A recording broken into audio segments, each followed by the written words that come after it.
welcome to the Plastic Crack Podcast. Monday nights, frivolous entertainment, and working out how long it takes Ken to fall asleep. Episode 23, Series 2. I'm a bit more awake this week, to be fair. Are you? Yeah, I actually am, which is we nice. were joking before you came on tonight that we thought you'd frozen at various points last week, but actually it was just you looking absolutely knackered.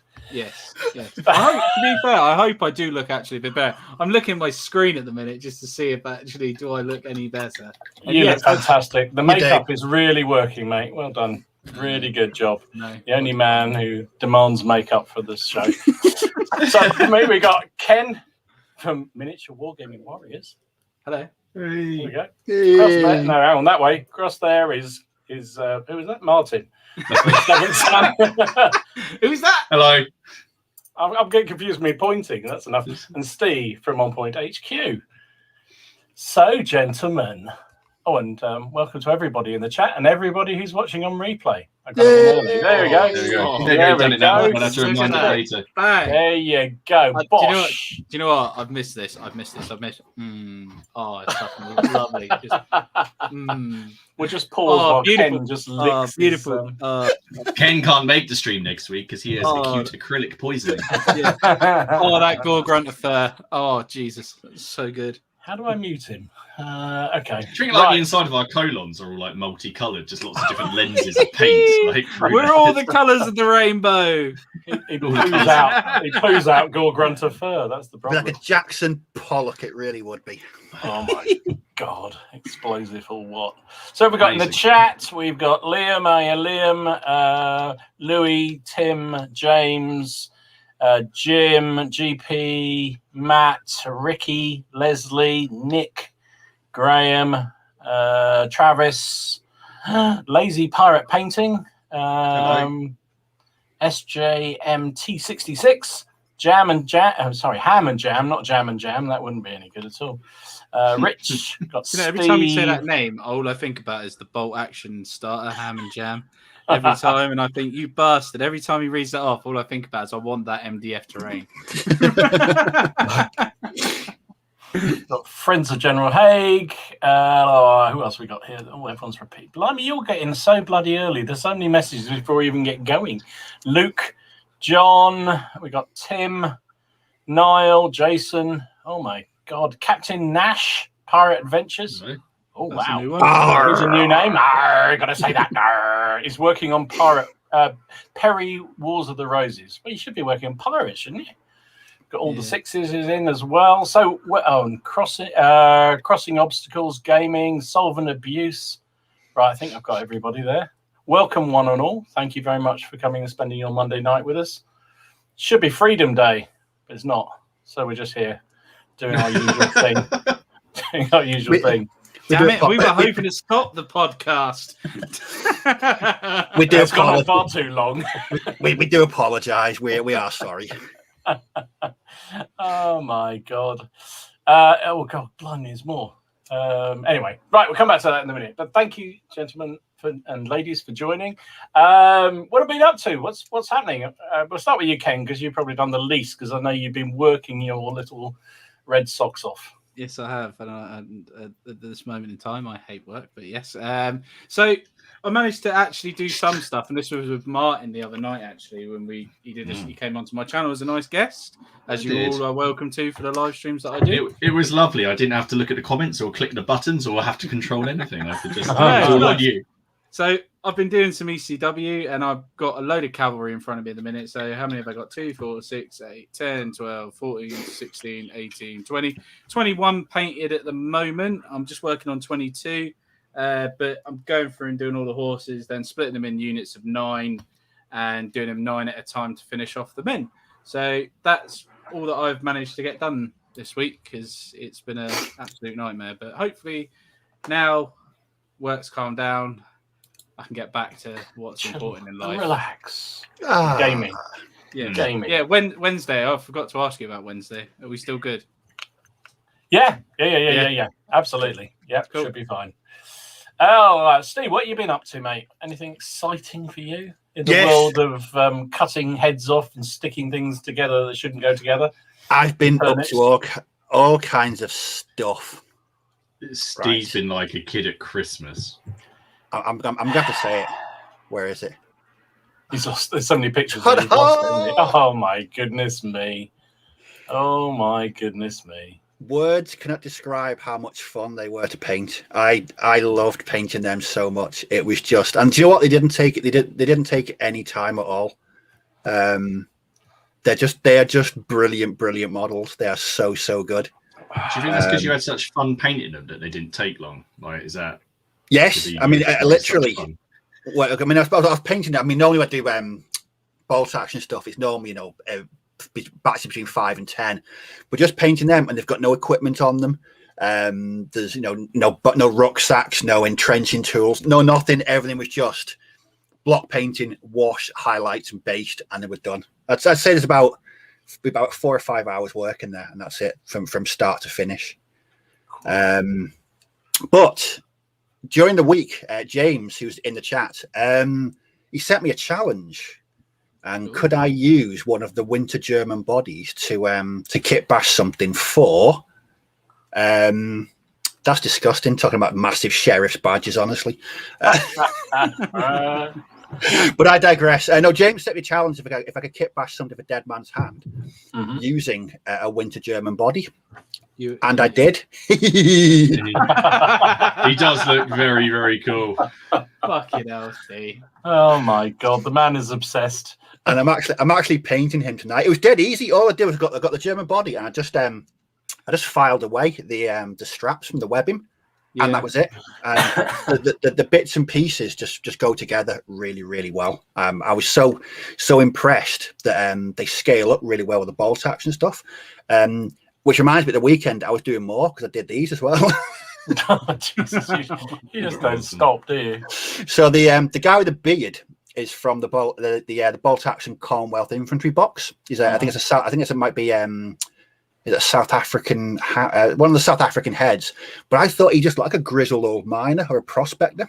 Yeah, because he's got the goggles on his head, and it just works really well. And the chap on the left, I think his head is from, it might be an Empire kit by Games Workshop. Is it? Is that where it's from? It is.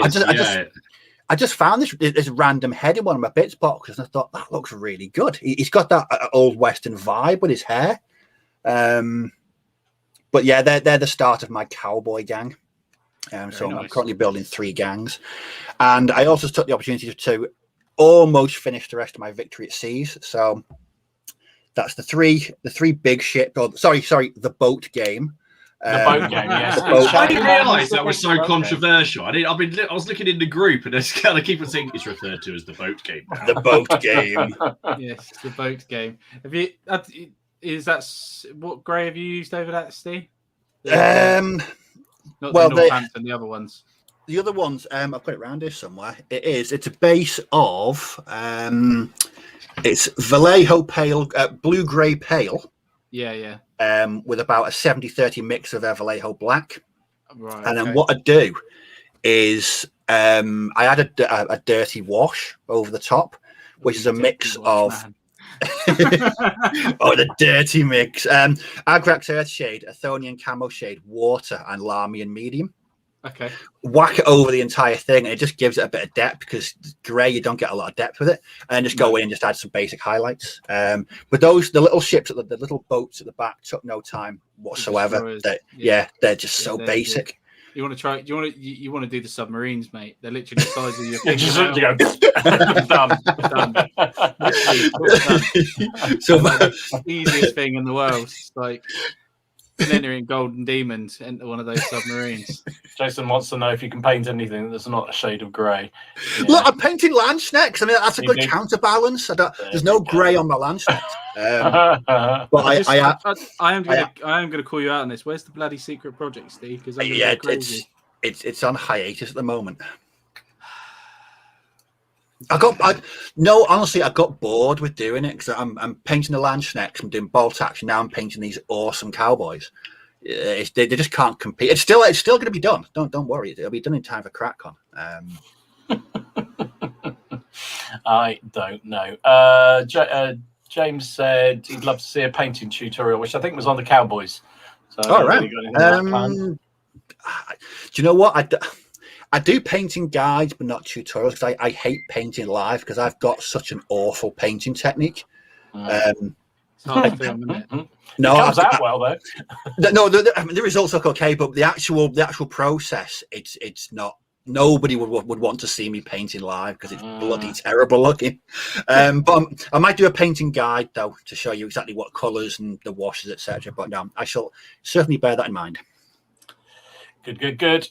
They do look very, very cool indeed. I have to. Oh, blimey! The whole chat just charged through, and I missed something. You could put a tiny umbrella and glacé cherry on that wash mix. That's true. It's very true. Oh my goodness. It plays tastes better than Baby Sham though. Probably tastes better than whatever Ken's been eating tonight. That's for sure. Anyway, right. Thank you for that one, Steve. What have you been up to, Martin?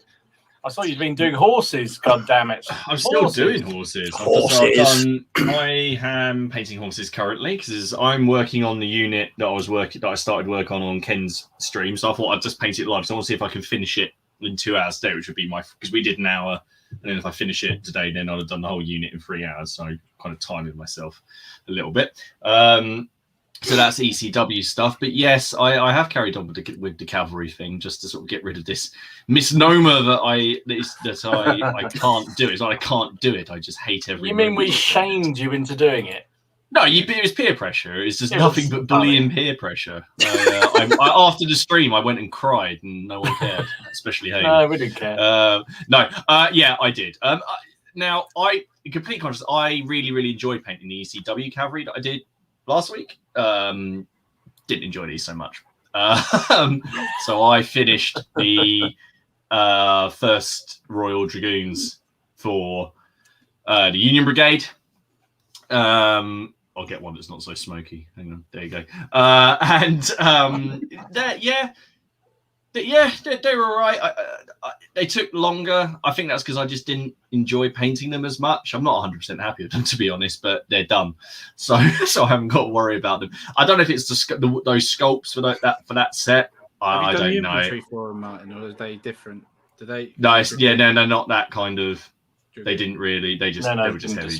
They didn't dismount. They just had some carbines. They just skewered Frenchies with their. They did. They captured the Eagle, the 105th. But I actually finished them. But because I was in such a sort of, I just wanted to finish these. I finished them on the anniversary of Waterloo. Nice. So there you go. It had to happen. There's a sort of another. They are. They're Napoleonic cavalry. What can you say about them? I did. Yeah. Did I enjoy painting them? Not as much as I'm enjoying the ECW things. I found them a bit more of a chore. I don't know. Do you think they look better than ECW cavalry when they're done though? No. Do you know what? I think Napoleonic cavalry does look better. No. I think they. Well, it depends. But then it's all about the post. I don't know. Maybe it's because I like having the mix of carbines and pistols and swords and armor and different hats. I quite like that in the unit. I think they do it wrong. I like them. I just I think it's didn't want to paint them and felt shamed to paint them. You're just definitely an ECW cavalry type of guy. No, I'm just any cavalry except Napoleonic cavalry. Napoleonic cavalry. anything. I've got now that's got the list down to. So I've just got the Inniskilling to paint now for the Union Brigade, and I've got one regiment or one squadron of chasseurs, Le Cheval, and 2 lancers, which will be the Red Lancers. Although it's only a box and a half because I just want to do a large unit for the Red Lancers. So they might be quite good because they're a bit different. There's quite a lot going on with them. But I did finish something else. I had to get rid of that after I'd painted those. It's like a bad taste in the mouth. Yeah, well, I'm back on these guys now. But oh crap, I just pressed the wrong bloody button. There we go. So I went back to the Wars of the Roses, and I finished this fella, which is Thomas Neuville, the bastard of Falkenberg. And I had a lot of fun doing this. This was great fun, especially after the horses. So what base is that, mate? Is that one of the that is 60? It's a 60 mil. That's one of the bolt action ones, is it? That's just a That's 60 mil, isn't it? The mortars. Yeah, all my command bases for Wars of the Roses, except Major Commanders, are on 60 mils. Yeah. In fact, look, I'll switch over. There you go. There's the base. Nice. So yeah, really. So nice. I've done I filmed it because I've had quite a lot of questions about how I do command bases and how I do those cobblestones. So I filmed sort of how I do them. But these are a lot of fun because I did some kit bashing and I've mixed it. So we've got Perry bodies, bolt action heads. We've got a metal Perry Genoese. I think he's Genoese infantryman at the back. You can just see his shield there. Some heavy infantry from Europe, and basically because this guy was quite like his name, he was a bit of a bastard, he was a bit of a pirate, and I just like the idea that he's got all sorts of different troops. That's why I chucked the handgunner next to him.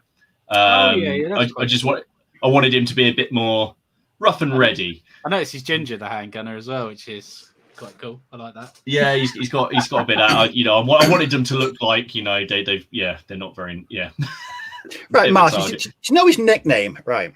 Yeah. Was there anybody in the War of the Roses called like Tim the really nice chap?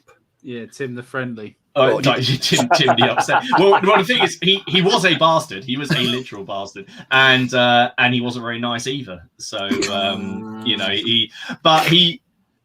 think I said before, his sole job at one point in the Wars of the Roses was to stop Edward IV coming back from Europe and reclaiming his throne. So he was patrolling up and down the channel, right? Apart from he missed him because he was off plundering a Portuguese ship. And then he laid siege to London. So I'm going to be doing a video on him. He's a very interesting character, but I wanted his command base to be a little bit different. So that was what I've done. Sounds sinister as hell. Huh? Tim the friendly sounds sinister as hell. Yeah, would you trust anyone? Tim the friendly's at the gate. Oh, well, let him in. It'll be fine. The bars at the gate. Nope. It'll be fine the first time, but then after that, it'll be no. With a name like that, what could possibly go wrong? What could possibly go wrong? So who's going to ask Dom then? Because we've probably got time to, go for a wash. Well, have you got a little while yet? I'll just say hello to a few more people. I'm actually going to go and get a lemonade quickly. So just give me. Could have run me one. Just pop up here. I'll see you. So I'll say hello to Lupus. We got in the hall. We've got June. Hi, June. Haven't seen you on here, I don't think, before. Very apt you on tonight. Benjamin has really taken the biscuit. He says, my nation is playing their all-important last game of Euro Championship group stage, and yet I'm watching you guys instead. Consider that a tip of the hat to you guys. Benjamin, I'm actually recording that match, so I'm going to watch it after the podcast. There's some football on? I don't know. Come on, chaps. I watched my first game of football in about 3 years, the England game the other night, and I don't think I'll be rushing back to do any more football because it was boring as shit. Tim the occasionally pleasant. There you go. That was James's suggestion. We got Nick in the house. Hi, Nick. How you doing? Nice to see you. Nice to see you. Right. Okay, gird your loins, and I'll tell you what I've been working on because I've been busy.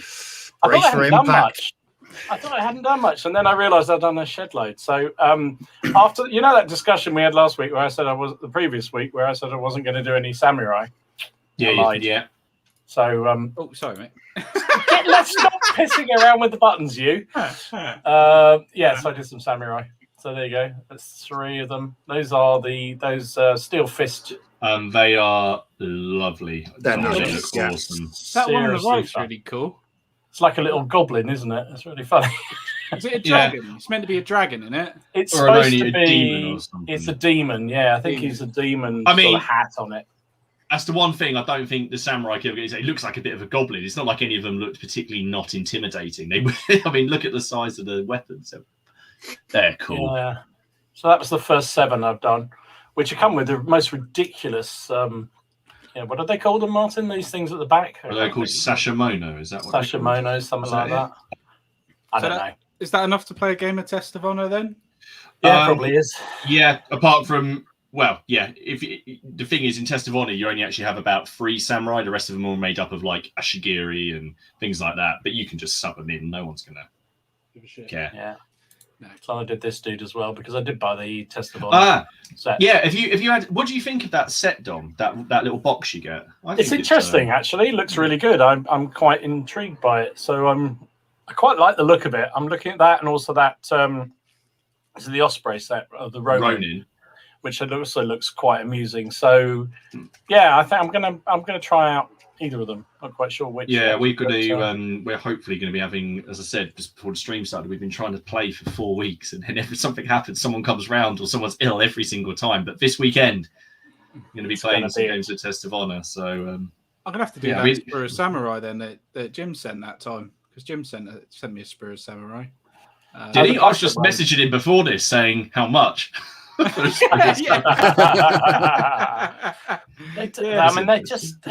don't know what it is. It's just got me really. I don't know. It just suddenly got me going on it. Is it because you can be creative and just do whatever you want? Yeah, but I think it's creative with guidelines. So there is a certain stricture about it, isn't there? So it sort of isn't completely off-piste like I'm having to do with the elves, which I have no idea what I'm doing with. But those are kind of fun. So I've got a load more. In fact, there's some of the ones I first I bought a few more, and they didn't have the flag things on the back, so I've had to order another load. Are they steel fists as well that you've bought? Yeah, those are steel fists. Yeah, those are the ones with like the massive. You've seen the ones with the massive flags who kind of like got little strip. Yeah. I don't know how they stood up with those things, because the wind catch them, you'd be off into Korea, wouldn't you? Before let's go fly a kite. Let's go. Off over there. This guy's a bunch of bananas, isn't it? I think. Yeah. But that's it. It's do you think they're just trying to make themselves not look intimidating, and when you get near them, they just cut you in half? I think it's just penis envy. I think they're just they're making up for inadequacies in the other departments. So yeah, that's all I'm saying. Talking about penis envy, here's Mad Jock. I did him. So that's one of the Crusader Mad Jock. That is. That's a Crusader figure. I think it's I don't know when they did them, but I picked them up cheap on North Star. Was selling them off. That guy, and then Alfonso, which is this guy, and this guy, Baron Otto. All for. Do you know? Sorry. When you sent these up, Mad Jock, I was trying to think of because there's lots of little rules in Dead Man's Hand you can add, and there's the drunk and disorderly one. He's going so you could give that to him, which basically only gives him 2 actions, but you should give him 2 actions, but he's an insanely good shot or something like that. Or he can only move, if he moves, it has to be towards the enemy. I thought sort of a breath weapon I could give him. He could be crack-eyed. He could be crack-eyed Jock, couldn't he? Or he's just impervious. He just keeps on getting, shot and shot and shot. Or he can lift his kilts and scare the rest of them away, like up the Khyber. Yeah, shock tactic. Lift the kilt. There you go. So that's fun. And then I did some Plains Indians because that wasn't enough. Right, they are brutal in the game. They are crazy good. Like I looked at, I'm just going to shoot these before they come near me. But they can, with the guys with the javelins, they can move and get a free throw shoot action at you. So they can move, and they can move and shoot, basically. Oh, cool. And then the guys with the shields can basically smack you in the face to and then stab you on the floor. Oh, and they get a little war chant as well. The guy, sorry, I think it's gone, but the guy at the back, the shaman, he sits at the back and just picks an action each turn. He's like, I'm going to add one to everyone's shoot value, or everyone can recover this turn. So I like that. They're nice. That's quite brutal.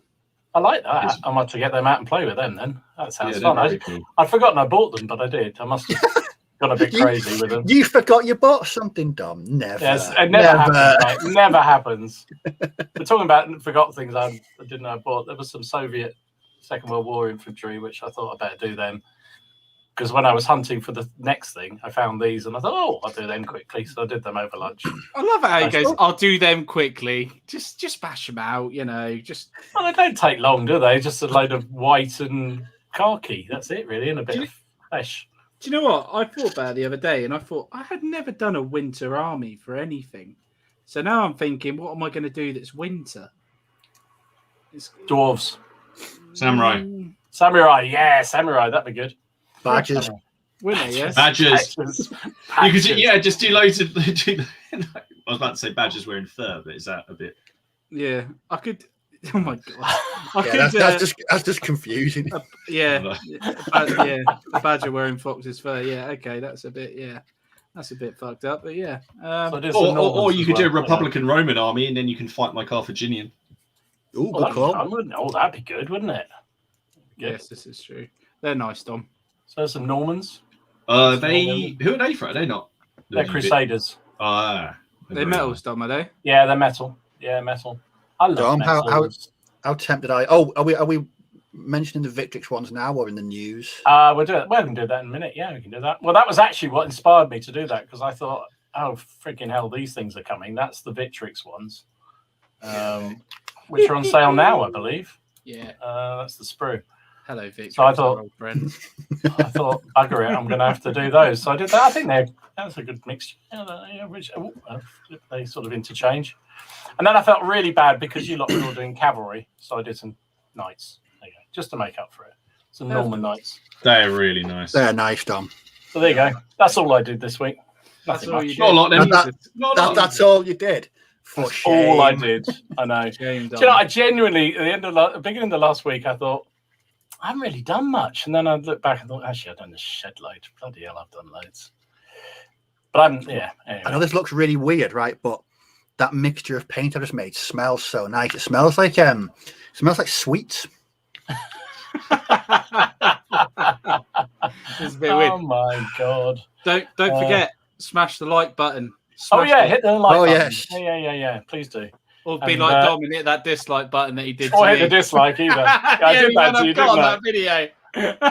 That was the funniest thing. That was the fun. Is that you? Did you leave it on there? Is it? Oh, Yeah, I left it on there. Oh, you said it doesn't matter whether it was a like or a dislike, so I hit dislike. They just get that's what the internet told me. The internet doesn't lie, right? Yeah, that's true. I mean, I'm not going to do it on one of my videos, but if you want to do it on one of yours to see if it works. I don't know, Jason. I think the Plains Indians, are they from Great Escape? I think they are, aren't they? I think they're. Yeah, they are. That's one the of the packs. Yeah, it's one of the sets. Oh, I saw the Pinkerton set from Great Escape. Oh, right. Okay, can we talk about the Pinkertons for a second? Right, so Yeah. all of the gangs, these other gangs, I mean, everyone. The cool thing is they've only got a couple of rules. Obviously, they make everyone unique. So the Desperados can shoot into combat because they don't care if they kill their own people. They can just keep on shooting after. So normally, in Dead Man's Hand, you get to take 3 shots. If they hit with the final shot, once per turn, you can play effectively your gang trait, and they keep on shooting. They can keep on going as long as they hit. They just keep on going. Up to 6. The Pinkertons basically pick a target at the start of their turn, at the start of the game, and basically at the end of their turn or at the end of a model's activation, it always gets to move towards their target. And they are all of them, I think, pretty much armed with shotguns. They are brutal. I know because in the Legend of Dead Man's Hand, you play a campaign. So we've started.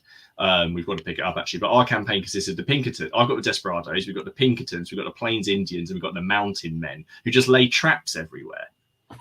And you're just so it really is a lot of flavour. It is really good, but the Pinkertons are great because they've just the models or the paint job they've done of them in Great Escape is completely based on Pale Rider. Yes. Right. Oh, wonderful. Which is amazing. Can we? And also, just to say, Ken, have you gone and watched Bottom yet? Oh yeah. No, I haven't, mate. What, Bottom, the TV series? Ken had never heard of Bottom, and I had to actually tell him who Rick Mail was. Check out my Facebook virtually every weekend. I watch an episode of Bottom at least once a week. I think we should have a moment's silence for Ken on that point. I still don't know what it is, but there we go. Oh yeah, I didn't send it to you, did I? So I haven't. No, you didn't tell me what you didn't even tell me what it was. So I'm still out of the loop. Oh well. Ken, it came out the year you were born. 91. Yeah. Shit me. Oh, that's scary. Don't say that, Steve, for God's sake. Crossing Obstacles says, scale-wise, how does Victrix Dark Age range compare to the Gripping Beast stuff? I think it's pretty comparable, certainly height-wise. I think the Gripping Beasts are a little bit stockier, I think. Maybe. You'll probably find the swords in that are maybe a little bit thinner than Victrix stuff. Yeah. It's just plastic, isn't it? Yeah, so you will find that anyway, but everything matches in, doesn't it? You know. Yeah. I've got Gripping Beast Carthaginians mixed in with my Victrix Carthaginians, and they're just a little bit chunkier. I think that's it. That's a Victrix. Body wise, they're a little bit bigger, aren't they? I think that's all. The heads are definitely a bit bigger. But again, I think it's within a margin of error. I think. I don't Yeah. think you're going to have a problem with it, to be honest. I don't think many of the Dark Age ranges don't go together. I think most Dark ranges go together. If you got that right. What else we got here? Oh, blimey, it just all jumps up again. I'm shocked Ken doesn't like bottom. I don't even know what the fuck it is. I'm glad to Google it now. Miller says he hasn't tried Griffin Beast stuff, but he really liked doing his Vikings, but the spears are very brittle. Some of the Victrix is a little bit. Mind you, all plastic can be a little bit, can't they, on the spears and stuff sometimes. And there is general shock that you don't know what bottom is. Look at this. What? I wasn't trying to like cast some kind of big display. I just wanted to know if he'd. I don't know. Oh, I've heard. You're just going to look it up now, are you? Yeah, Of course you heard of it. I told you on Saturday. No, I've seen like an episode on Tell me about it, Luke. Tell me. It is depressing as hell. Do you know what's really funny though? Is I don't think I'm actually going to enjoy it. It's not my type of comedy. Do you know what? I can feel a yellow card coming already in the Do you know stream. what's quite funny? My sister-in-law won't watch it because she finds their flat disgusting. That is brilliant. Oh my goodness. Right, gentlemen. I think enough frivolity. Let's get on to something serious. Actually, it's sort of serious, and I don't mean it to be. Yeah, So the topic tonight was going to be around sort of. So let's get the background. So this came about because of two things. One, I read an article in Wired magazine which was talking about why aren't there any women in the hobby, which I thought was a bit exaggeration because there are a few, but it's journalism and they exaggerate. But basically, it got me thinking. If you look at most people who historically wargame, they're white, predominantly middle-aged, apart from Ken. Who just I am the odd one out. Wait, or Martin. You're coming up 40. What are you on? Yeah, you're old. I'm on the bad side of 35, but I'm not. There we go. I'm not yet 40. All You right, say the white male and generally a little bit older, shall we 30 say? plus. 30 plus. Okay, we'll go there. And it's weird, isn't it? But then also we had an email in on the Plastic Crack email address, which I can't remember because I'd be really slick. theplasticcrackpodcast at gmail.com. That's it. Please feel free to email us with any questions or topics you'd like us to cover. Who said, and it was from your mate actually. It's Liam. It's from my friend Liam, yes, who is a wheelchair user. He's a wheelchair user, and he was saying about disability in the hobby and how it's not. And I thought that sort of generally the two things were kind of interesting to me. That what can we do, and does it matter as for a hobby, or what can we do to? And I don't want to go all PC on this, right? So and there'll be warnings if everyone gets too heavy in the chat. I'm going to kick people out. But basically, I wanted to have a sort of a conversation around why is it that why is it so much of a male white 30 plus, we won't say middle-aged because it offends Martin, age group. And me. I get offended when I'm called a millennial as well, because... Aren't you part of that generation? Unfortunately. Yeah, it is. Yeah. And why is it that we don't, also people with disability don't see an awful lot of people with disability? And why is that? And does it really matter? And no, SJM, fat doesn't count as a disability unless you can't get up. So I don't know. It just occurred to me, and I know down at my club, whenever that happens, disability, do you mean physical disability? Both. Side of things? I think. Both, I think. So again, this is where it gets really complicated, Ken, doesn't it? Because you've got the mental health side of things. Yeah. Which I think there's a lot of people who talk about this on their channels. I know you've talked about it a lot. I suffer with mental health problems. 100%. I'm open about it. Don't and how much it helps people. Mate, this is chilling me out. I'm loving it. Yeah. so yeah. But yeah, like you say, but there is a difference. Like physically, I'm able to walk into a shop. Martin's friend who's in a wheelchair can't even get in there, even though he really wants to go. Can't physically get in sometimes because there's no access, is there? Yeah. But I don't know what the law is around all sort of access and stuff like that. You don't have to. I think. Well, the thing is, I don't think you have to I mean, I think if you can give it, it's good. And I don't think you can deny. You can't deny people access, but I don't think you. You have to have access. You have to do it because sometimes you I don't think you physically can. Sometimes it's certainly in Cambridge, some of our shops, and it's not so good. But you're in buildings where you're not physically able to change the entranceways, and they go down. You know, a lot of our shops you go down into, and that's not necessarily a good thing. And it'd be good if there were alternatives. But our gaming shops, have they got the facilities to do? Yeah, it's very hard. It is odd, isn't it? Because I think we have to keep the separate. Again, I think mental versus physical disability. It's different category again. But I think from a physical side, you do see people in wheelchairs quite often, and I can remember back in the day at clubs and having people who physically couldn't move figures, having somebody move them for them. And there's absolutely no reason why that can't happen. Yeah. But you still just don't see many people. No. It's very odd. And I'm not really sure why that is. I mean, there's a guy in America, isn't he? He's got a Facebook page where you see him. He's got he paints with his mouth, doesn't he? Yeah, that's amazing, man. And his paint jobs are better than mine. Extraordinary. Mine is crazy. Extraordinary. Holds the paintbrush in his mouth and he paints away. It's just unbelievable what he can do. So there's no physical. I mean, there's access problems, and I know a lot of clubs. Getting around tables or around shops, it's quite difficult to get around tables and what have you. But they should have ramps and they should have access into these places, but you still don't see many people doing it. And it's very odd. And I don't know why. It was interesting, your mate Liam saying it, Martin. I just was intrigued that in this day and age when, if anything, everyone's trying to be more encouraging to people, it still doesn't seem to happen. And I don't know why. Yeah, I mean, I don't know. It's very hard. I mean, talking about it as well. I saw a comment. It's just disappeared. Where did it go?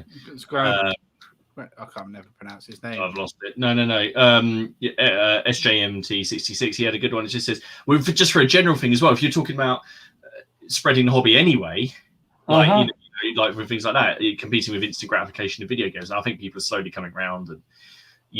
So you've got to get kind of over that obstacle first. And now I'm talking about spreading, widening the hobby based on that. But you've got to get people to do it. It is hard. Yeah, here we go. Granda Perigo says, I'm disabled. I don't go to clubs, so play solo all the time. So, I mean, is that what's happening? And that's a real shame, I think, isn't it? I mean, if you want to stay at home and do it, that's absolutely fine. Obviously, I'm not going to say you should, but it's interesting that why is it? I genuinely don't know because I'm trying to think back how many years I've been gaming. I can only think of probably one or two people I've ever encountered who are obviously disabled who game. Apart from the mental health side, which I think is a different thing and isn't as obvious half the time, but it's very, very weird. It's like you just said about like Greta Progade. Is that like obviously being disabled and stuff like that? Obviously, I don't know what your disability is. Is it you physically can't get out to go to clubs, or would you, if you had the option to, like say for example, like we discovered stream gaming, didn't we? Like StreamYard sort of thing. Like I'd be open to, like, if I had disabled friends, or if ever he wanted a game when I moved in my new house, setting up my stream stuff, getting people involved like that, and want to actually have a physical game with somebody. But he might like playing on his own. He might like solo war gaming. I know some solo war gamers hate doing like playing with other people. They like they like playing solo. Don't have to put up with the opponent. Exactly. You get angry at yourself. Oh, bollocks! And you're also guaranteed some intelligent conversation as well. Yeah. You are. Yeah, very, very true. 100%. But I think definitely. There's, we can do things for people with disabilities within the hobby just to help and stuff like that. Just a point on that. Do you, I don't know how this to be received. Do you think historical wargaming is a pretty niche hobby, though? Yeah. Oh, it is. Undoubtedly. Yeah. Historical wargaming is, 100%. But then again, it's still... surely, if it's just on a percentage of the population are women, a percentage of the population are disabled, percentage are different races, and yet you go around most conventions or most clubs, and you wouldn't see that representation there. No.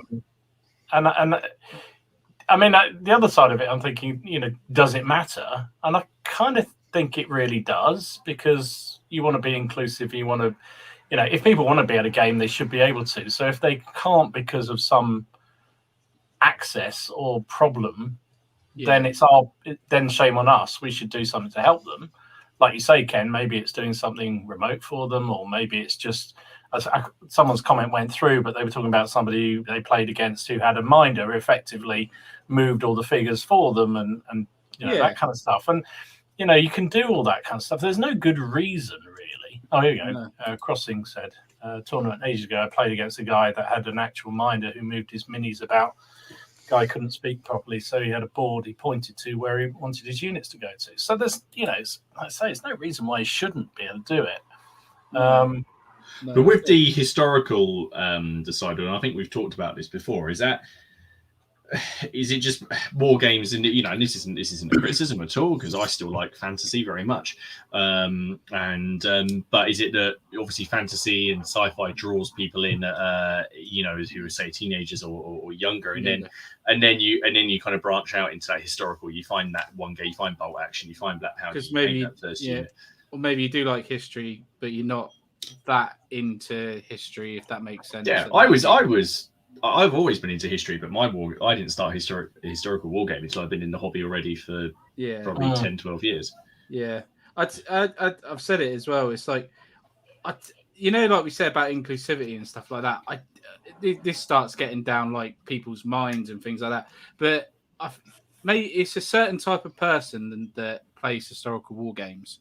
You have to tick a load of boxes, don't you, to be able to think in your head, yeah, I'm a historical war gamer. And over what's the word I'm thinking? Over going down those boxes, you go to yourself, yes, I'm like that. And it tends to come out that it's mostly, like you say, white, middle-aged men. That's the majority of things, isn't it? Well, you see it at conventions. It just is. I don't know why. You could think, is it a psychological thing? You could go into real anatomy shit. I'm sure somebody's probably gone through it all to think about how we've been educated and stuff like that. And it's weird, isn't it? It's just how. Well, someone was making a point earlier that here we go. GP said it's disposable income for age. Braces. Yeah. Well, and I think that's very true. Yeah. In Ken, in your stream a couple of weeks ago, you said about the hobby. I think both.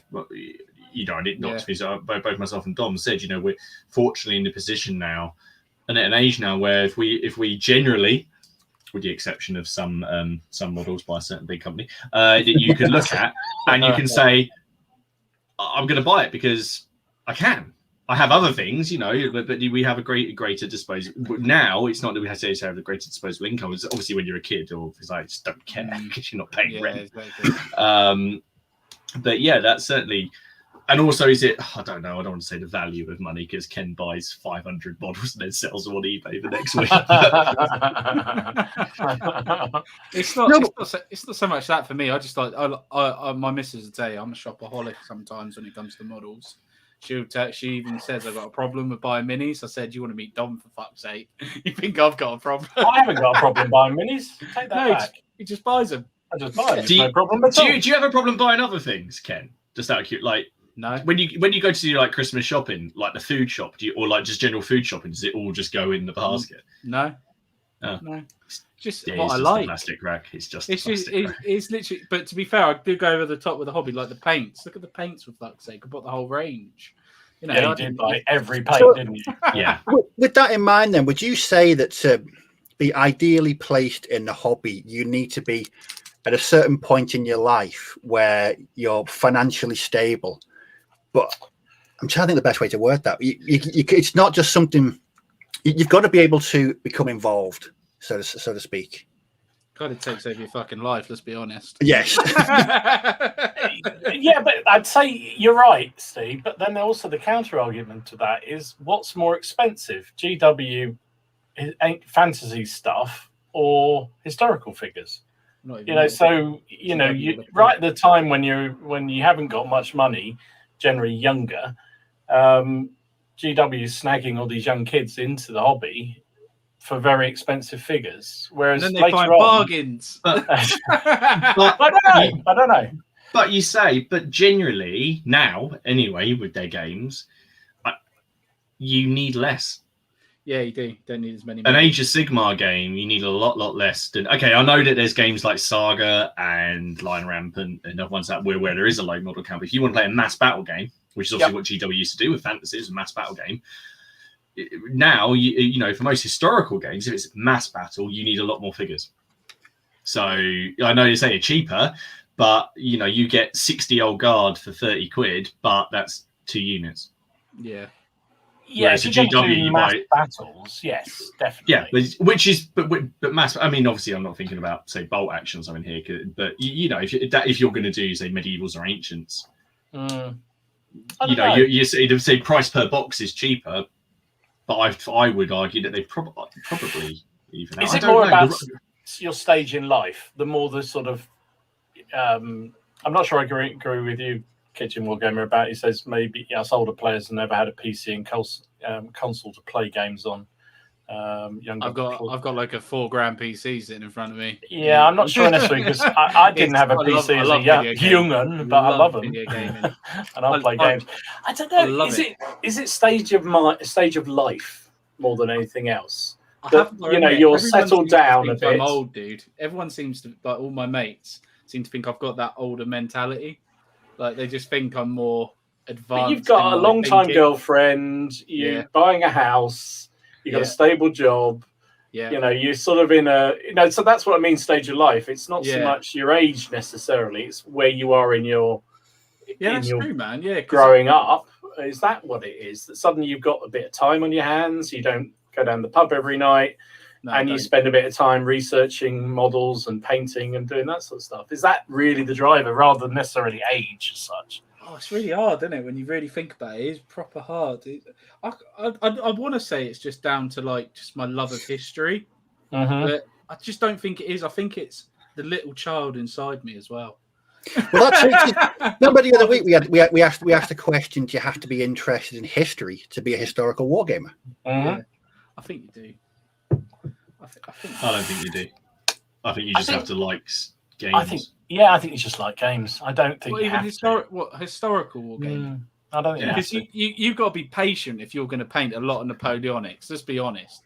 If you're going to sit there and paint a British army, all those infantry, that's not the question. You're heading down that whole thing about the big games versus the. You know, if you wanted to play, I don't know,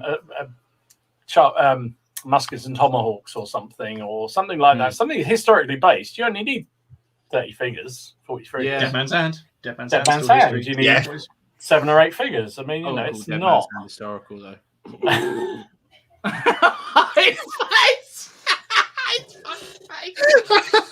Oh Jesus! It's kind of. I'd class it as Western. That's historical. That's the same as ACW. Well, it's exactly. Do you class ACW as historical? Yeah. Well, it's the same time. Yeah. What about bolt action? That was 70 years ago. Yeah. I don't know why. I don't know why. I don't know. Is it yellow card for Ken already? Yeah. I don't think it's a card. I just want to. You think it's straight red card and out? Hang on, no, I can't do it. I should say military historical wargaming. That's how I should have worded it. Apologies. As opposed to civilian. No, or non-military. Yeah, exactly. Yeah, military historical. I'm going to move on. Nick said painting miniatures and getting yourself into your own zone with no stress. There's nothing to interrupt you. It's good for your mental health, especially PTSD. Definitely, mate. And as somebody else made a comment here, how we go? Miller said there's a military museum near me. They've started to run a hobby thing for ex and present servicemen and women to come along and relax with PTSD and mental health issues, just chill and chat. And there's different clubs. That's really good. Yeah, there's some really good things like that. And I think, but that's the interesting thing, isn't it? Because the hobby is so good for mental health and so many people benefit from it, but why not physical? Now, I noticed some people are talking about, it's difficult to reach the table from a wheelchair, that kind of stuff, which is true. So, but and I mean, someone else. Sorry, there is because I'm thinking about myself and Liam. So I know we've talked about card games, Magic the Gathering. Now Liam and myself, we've played Magic the Gathering, and Liam created sort of like a card because he couldn't hold cards, but he had like almost like like a Scrabble thing for your things. Like he had like a block of wood where he could put the cards in it.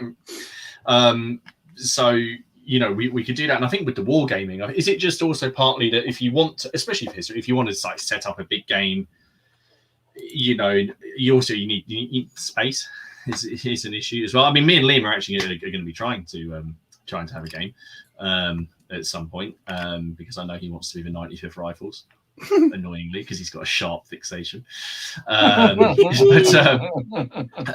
then talking about just women or people or just kids and as well, I think the answer is you just got to get them to play, because I know people take the mick, but Hayley loves it. I only got to play because of lockdown, but she does. I know people. He's press game. No, she does enjoy it. Yeah.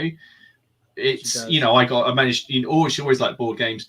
We played RPGs, tabletop RPGs like Dungeons and Dragons, things like that, and then eventually done that, and she really enjoyed it. And she's had friends around, and we've talked. It sort of said, well, you did. I was like, we played a Napoleonic battle, and they were like, you what? You did what? Oh, did you feel sorry for him? So, oh yes, initially, but no, actually had good fun, and they sort of look at us a bit disbelieving, and so you can have a go if you want, you can try if you want. I don't know if there'll be a video with Hayley and her friends playing. That would be quite fun. She did seem quite jelly when I came up that time. It did seem like she wanted to play. She was looking after the kids, wasn't she? Do you remember? Yeah, she was. What's Leon saying? I wish he could do his cowboy fantasy game. It's interesting though, because that was the other thing in this article talked about was women in the hobby. In that case, it was the broader fantasy as well. It was sort of Games Workshop, and people were talking about almost being apologetic of having a woman in the club, and which is disgraceful. But they were being, people were sort of almost apologetic. I mean, not for having to other people, because they were almost scathing. Oh, is that the wife or the girlfriend coming along? No, she's here to play games. She enjoys playing games. And I don't understand that, because women love playing games as much as blokes do. So is it just that barrier to they've got something better to do than play with little toy soldiers on the tabletop? But as you say, Martin, your wife loves playing. There are a couple of ladies come along to my club normally who play, and they love it, from what I see. It's all down to personality, Dom, isn't it? Yeah. Personality. It's all to do with personality. If you got someone that's, say for example, they don't wargame, but they've got that I'll give it a go personality. They, you never know. They might play the game and actually think, I really like this, or might play it and go, no, actually, it's not for me. But they'll give it a go. And I think it's the same with blokes as well. To be fair, it's one of those things, isn't it? Like my brother. He's played bolt action with me. He really enjoys it, but he'll never collect or he'll never paint or anything. But he'll just play the game. Same as Matt.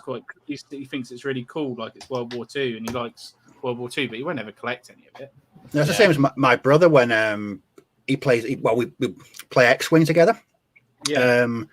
And he likes Magic the Gathering, but any kind of tabletop game, just literally not interested in it. Just completely wouldn't even give it the time of day. But X-Wing and Magic the Gathering, loves them. Yeah, but again, you often, so you get a lot of women that I see anyway playing in fantasy environments and card games and board games. Yeah. Not so much tabletop games. It's weird, isn't it? And maybe it is that transition. Or do you think, I think back to, I've been in the hobby a long time, and when we used to go to conventions and things, you never saw, it might be some poor wife that's been dragged along while they're still, or girlfriend probably, before, no, my wife came along when we were just starting going out. It was almost like, well, I'll come along and see what you do, just to be supportive. She never went back. That was 30 odd years ago. And I don't blame her at all, because it was not her thing at all.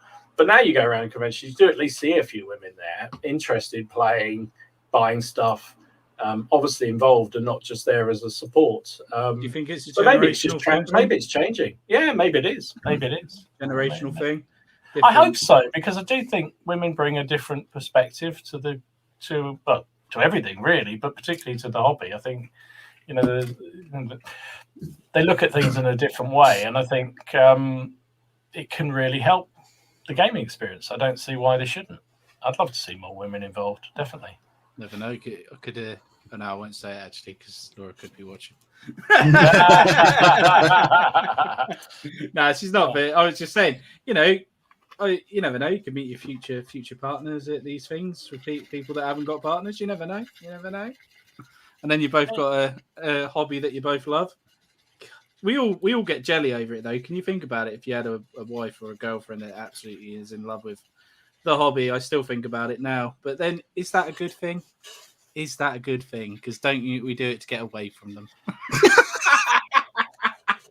Ken, You're a very brave man to say that. Ken, the 1970s are calling. They want you back. I was watching Call the Midwife, so there you go. I don't think that's very 1970s. I think it's genuinely nice sometimes to do things separately from your other half, isn't it? There's loads of things I do with my wife, but it sounds wrong. But there's lots of things we do as an activity. No, that sounds wrong as well. There's things we do together. Yellow card. But we don't wargame, and she's no interest in wargaming. Laura watches like Neighbours and fucking reality TV, and I do not watch that. So she does her own thing. It's good to have your own thing, but at the same time, it would be nice to paint 24/7. Yeah, it would. But can you imagine your wife nagging you saying, "You got that unit done yet? You done that cavalry? Because I want a game at the weekend."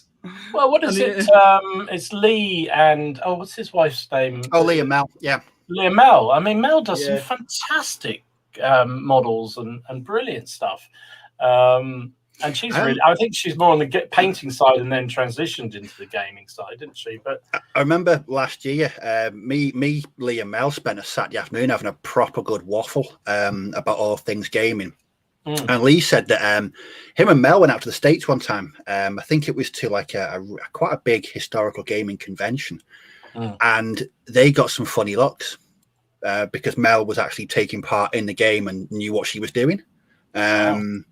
I mean, I'm thinking it wasn't recent. I don't think it was a good while ago. But he said even then the attitude was still different. That they didn't. If women were there, they were there just to stand there and look at things. Well, we call them because Mel's a gamer as well. She participates, and she was participating in I think it was an American Civil War game. And Lee said the attitude, everyone was a bit sort of standoffish, a bit shocked that she was actually participating in an actual game being played. It's odd, isn't it? It's very good. Benjamin Most says wargames are designed by with blokes in mind. We need gateway games aimed at women. Much as I hate Twilight, why isn't there a tabletop game based on that? It would appeal to more women. There's an IP for you. Yeah, do you think so? Possibly. I mean, I think maybe it is that still that sort of sexist, sort of retro thing that goes on in schools where boys are into guns and swords and things, and women are into other things, and I think that's changing. Certainly, I know my daughters used to smack me over the head with wooden swords all the time when we went to castles and things like that. But then they didn't get into gaming, so neither of them got into gaming. Imogen still owes you a game. She does. She still owes shame, me that Imogen. game. For shame. She does. You should share this clip. For shame. Black Seas. I told the story. She her and her sister Estelle used to come and when I used to game in the bunker with my chaps years ago when my girls were really tiny, and they'd only come in to play things like Wings of War or whatever, because we had crisps and Coke in there, and they never got that normally, so it was always they could raid all the stash of food, and that was the only reason they came in. Once they stopped doing that, they gave up. So that was that. Snap battle, Matt. Snap.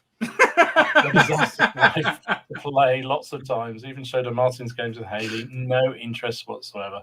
She describes Wargames Illustrators Sado Monthly. Yep. That's exactly what Laura does to me, and it's like, and I'm like, do you know what I say to her? It's probably pissed her off. I say, why can't you be more like Haley and just play? Oh, you didn't say that, did you? Oh dear, oh dear. Oh, dear God. Ken, you do realise that has been banked somewhere and will be used at some really opportune and cutting moment in the very near future. Do you know what else I realised? It won't just be used once either, will it? No. It'll be used several times. Oh, is it time we use that grip again? Let's find where is it? Let's just talk about. You could use that as a clip now. Yeah, there we go. I always feel like the French in the Napoleonic ranges are a bit like the Ultramarines and the Space Marines because they. You what? I always feel like the. All right, we've done that enough, I think. Yeah. I saw Liam was on here. He said, so I assume this is Liam. Yeah, he said painting is tricky. I love his avatar. That is class. Oh, that's him and his dog. No bound, and his dog, Oh, that's cool, man. I like that art. That's really weird. He has a channel. But as somebody also pointed out early on, our friend the Perrys, one of those is disabled, and look what he does. Yes, that's very true. Michael, isn't it? Michael has lost his arm, and he always laughs about it, though, doesn't he? He does. I think it's all right if he laughs about it. I don't think I don't want to start the conversation with, look at your arm's gone. No. I know we say our friend the Perrys. I don't think we're at the point where you can just go, no. We have to get our friend the Perrys back on, Dom, I think. It's coming to that time again. I think we're probably right. I don't know. And Travis, you're getting a warning for that one, mate. I'm not even going to show that one. It's really funny. He's like He's like flesh. What? Fresh wind. Keep it up. Fresh wind. I'll just try and entertain people. That's my side of things. I like to entertain. It's but in all honesty, I did say that, and I did honestly say that about Hayley. I said, "Well, Hayley plays it. Why can't you be more like her?" And as soon as I said it, I went, "Fuck!" Her face just literally looked at me like this. This was Laura's face. And I was like, and she literally didn't talk to me for about an hour and a half. So, oh my god. Well, I think we're not getting anywhere with this one particularly, but I'm just intrigued. I'm genuinely intrigued about, and it was interesting. Thanks for the question, Liam. Really appreciate it, and hopefully you get a chance to beat Martin at some point very, very soon. Everyone else does, so you might as well do it. Everyone else does, yeah. To be honest, I feel weird when I win. I get so confused. Does it actually happen, mate? Yeah, it does. Occasionally, not very often. Sort of like there's more full moons a year than my victories. It's. So I wanted to also bring up another slightly controversial topic. God. Sorry, but I think everybody saw this. Oh yes. Steve, do you know? I'm the only one who hasn't seen this yet. Can I just have a quick read of it? So, Steve, explain what this was, please. I saw this. It was on the Bolt Action Facebook group, and apparently this has been. I think it's the new Age of Sigmar rules are released with this, the player's code.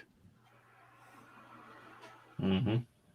So they believe that it's important to tell people that they need to avoid using language your opponent might find offensive. This isn't new in. I think we just said it in the RPG scene. This is the first I've seen it in the last few iterations.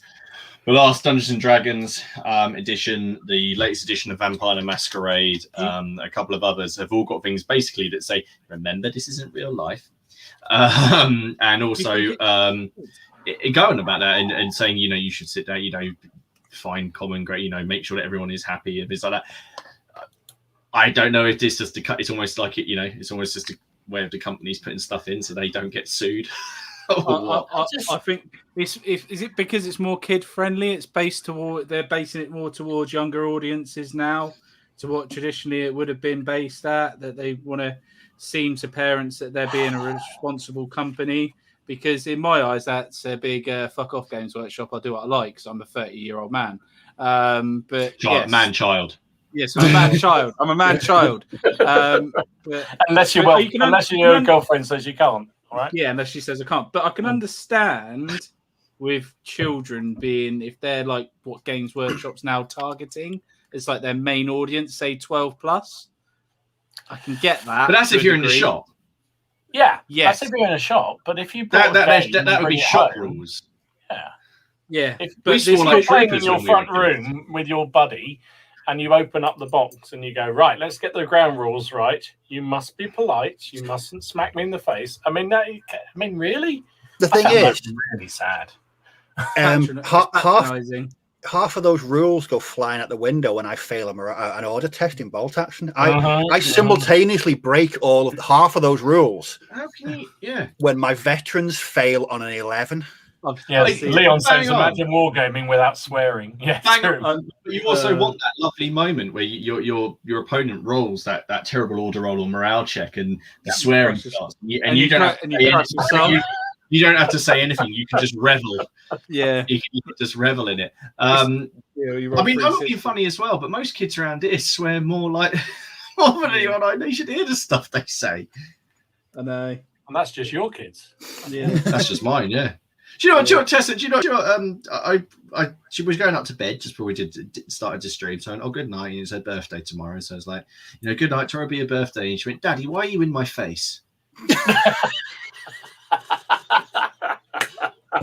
Sorry. I'll go now. You should have gone, because I'm your dad. I remember it has changed, doesn't it? It's amazing because I feel like my generation definitely in the middle of it all, because like my parents and that, what they would tell me when they were growing up and things, to how we treat children nowadays. It's like back in the day, my dad would be shit scared to be brought in by the police because he'd get a clobber from the copper, then he'd get a clobber from my granddad because he got brought home by the police. But nowadays it's completely different, isn't it? It's amazing how stuff has changed over the last 50 years. It's just changed considerably. You are a 60-year-old man in a 30-year-old's body, mate. I am. You really are. I am, mate. I am. Mum, to be fair, though, my mum used to give me a whack if I was naughty. I used to get a whack and the naughty step. My dad never used. My dad never used to. My mum did. I think it's because I used to get my dad in trouble because I used to make my dad laugh when he was trying to be like telling us off. He was trying to be serious. Yeah, he was trying to be serious. So I'd make him laugh, which would make my mum so enraged with him. And then she'd start taking her anger out on him, like shouting at him. And it'd just be funny. But yeah. Kaiser says, top tip, if you don't like outside results from dice rolls, then don't play dice games. I love it. Swinging games are more fun. That is the fun of the game, right? Isn't it? It's that I think I certainly feel the most fun I have with wargaming is the banter that goes on around the table. Sometimes brutal humor that goes on. I mean, Christ, we do it on this stream enough. Yeah. But it's all fun and it's good fun. And then if you have a roll rules that say, don't do that, don't do this, just kind of somehow just makes a little bit of my soul die. Yeah. Here's a perfect example. Both of you, right? So you both played me, right? Martin, you remember that first game we played where you failed all your order checks or if you're coming on your units? The one I won? No, the one you lost the first game. The second the one they didn't record. The one we recorded was the first. The first game was the one we recorded, and the second game was the one that we didn't, which is the one I failed all my order checks. You felt and you got really angry and shit. Yeah. And I did get really angry. You did get really angry, and it's like Liam's done it to me as well. But Dom, that time I rolled all those sixes, just seeing your face, like, what the fuck is that? That's the game, isn't it? That's part of the game. It's so funny. The beautiful thing is Haley now does that, because if you watch the last one, the swearing. If you watch Haley's swearing, though, you can tell she's getting into it when the swearing starts, because the swearing shows that you're involved, and the swearing you actually care. And I think if you watch the last one, there is a fuck off in there somewhere. I'm pretty sure there is. That game of bolt action I had where I failed. I failed three order tests with veteran units in a row. I didn't even have the strength to swear. I just stood there in stunned silence, as if to think. You just feel empty, don't you? I was like, what's the point in even carrying on? I mean, that's the game. That is the game. I changed dice in turn 3. Yeah.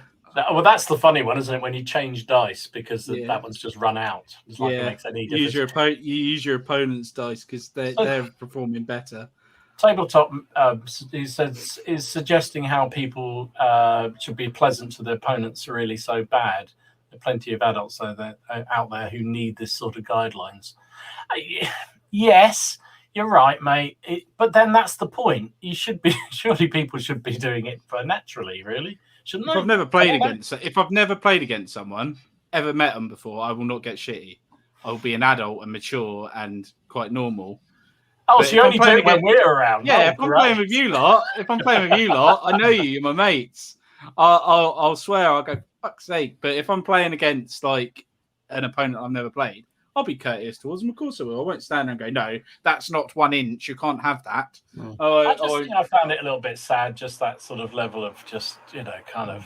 I don't know. I saw his next one. Sorry, I saw this one here from Tabletop Toy Soldiers. He says that black powder, is that not the tongue-in-cheek thing at the start where it says like lock the women and children away? Oh yes, something like that. Yeah. I think that's just. I was actually talking to this last week with my mate Ian about it. I think the black powder is just meant to be a sort of a doffing your hat to the gentleman war game. It's how to behave like a gent while you're playing black powder. Because you should be a gent because it's Napoleonic. So yeah, exactly. Yeah, I don't know. It's one of those things, but Weird. we'll move on. Because we don't want to upset everybody. So, a bit of news. What's been going on? Anybody? Apart from the fact we saw the Normans are out from Victrix. The Perrys. Oh, the Perry bastards. Jesus. Yeah, those people. Bastards. Oh, this is the best part about this because I love seeing Don get angry like this. I love the Perrys. I mean, look. If that doesn't get you hot in the trousers department, what will? I mean, look at them.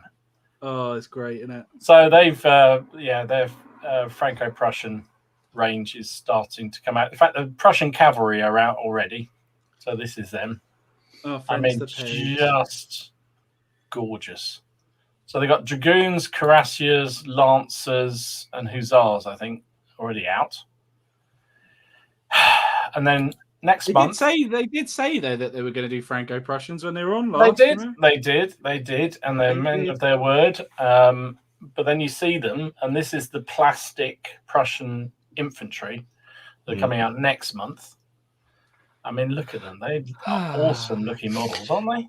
I mean, Franco-Prussians look easy to paint, man. That is pretty easy. That is like a period I could get involved in. Dom, do you know when the Perrys do new releases? Mm-hmm. Do you know when you open the article, do you do it like looking through your fingers, like I don't want to know what's on here? I do. Well, partly that, and also kind of.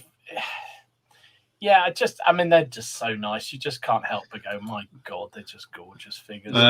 Leon has asked, are the cavalry metals? I don't think the cavalry are plastics. I think. No, I think they're metals to start with. I think plastics. Oh, I don't know. I'll have to look it up. I thought they were metals myself. I think the infantry are definitely plastics. I'll have a look. Yeah.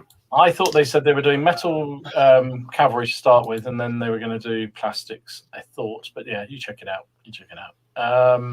So that's... I have it set. It's one of my most searched Facebook pages. If I go on search, it's on the top. I've got it. Do you know what?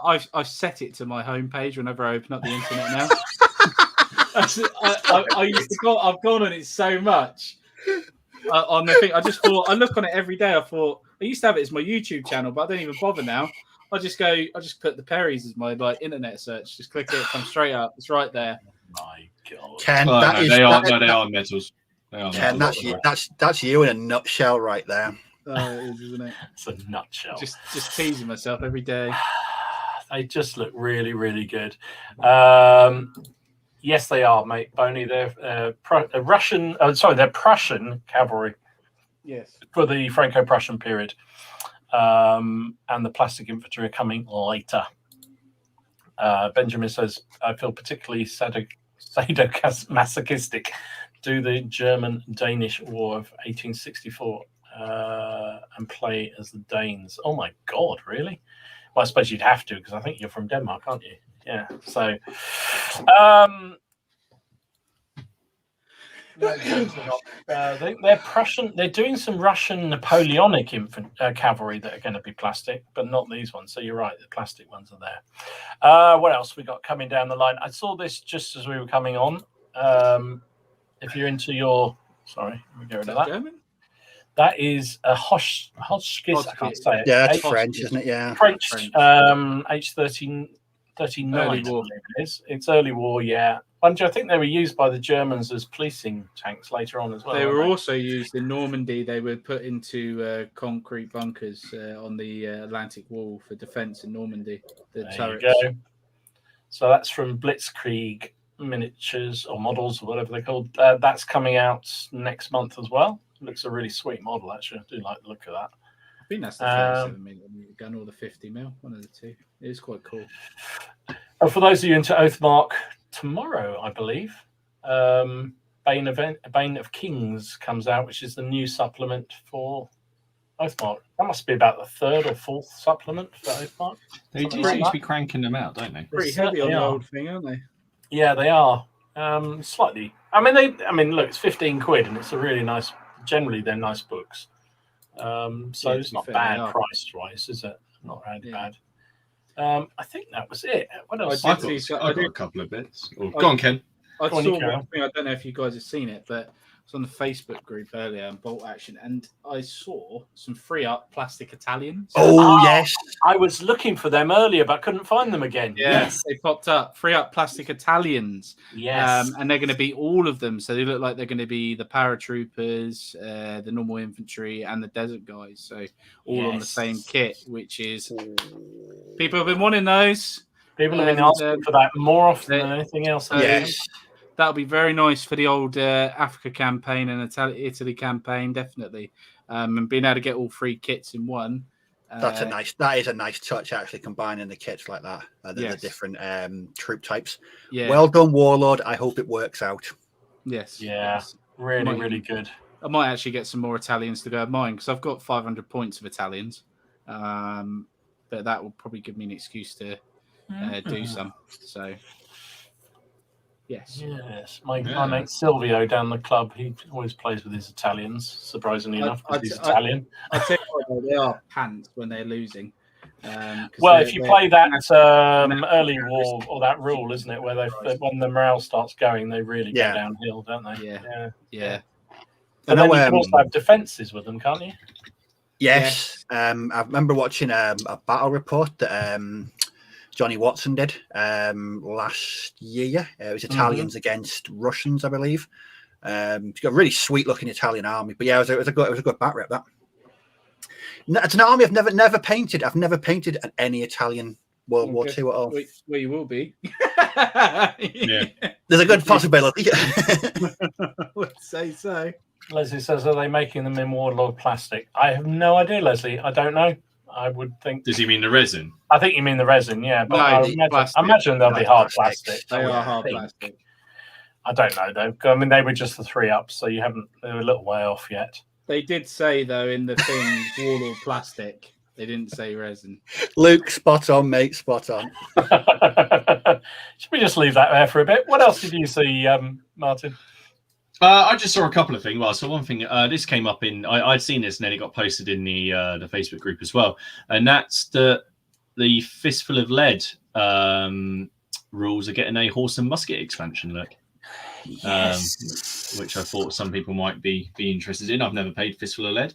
But I know what's it's it like as a game? Does anybody know? Has anyone played it? And I think we've had some people in the comments who've talked about it before. And does Carl? I think Carl may play. But yeah, I just really like the cover. If that's going to be the cover, it looks so old school, doesn't it? Yes, I know, very Commando-esque. But yeah, so you got that coming out, and then also the only other thing I saw, and I know I sent you guys this, and I just keep on. That was one of my children. I just keep posting these up. But do you know the 10mm guy that's doing these? Unbelievable. There you go. Look at them. Just mace face miniatures. I know nothing about them. Like, they're 3D prints, but you can also buy them pre-made. They're 10mm. And I've seen them. There's some pictures on there. I just wanted to share them. I'm just going to keep on sharing them. Because I just think they're cool. But he's also just a one-man band. Like, he's just doing stuff for himself, and I just think they're cool. So that was all I saw. I'm just gonna. Seriously, I've got one thing. Just before I came on tonight, I was on Instagram, and the very very first Turnip 28 magazine has just been released.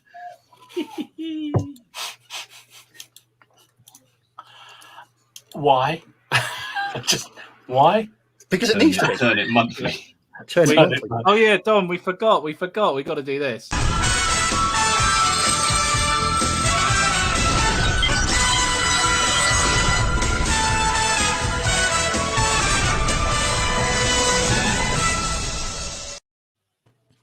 And that was the Wargaming News, brought to you by PCP Wargaming.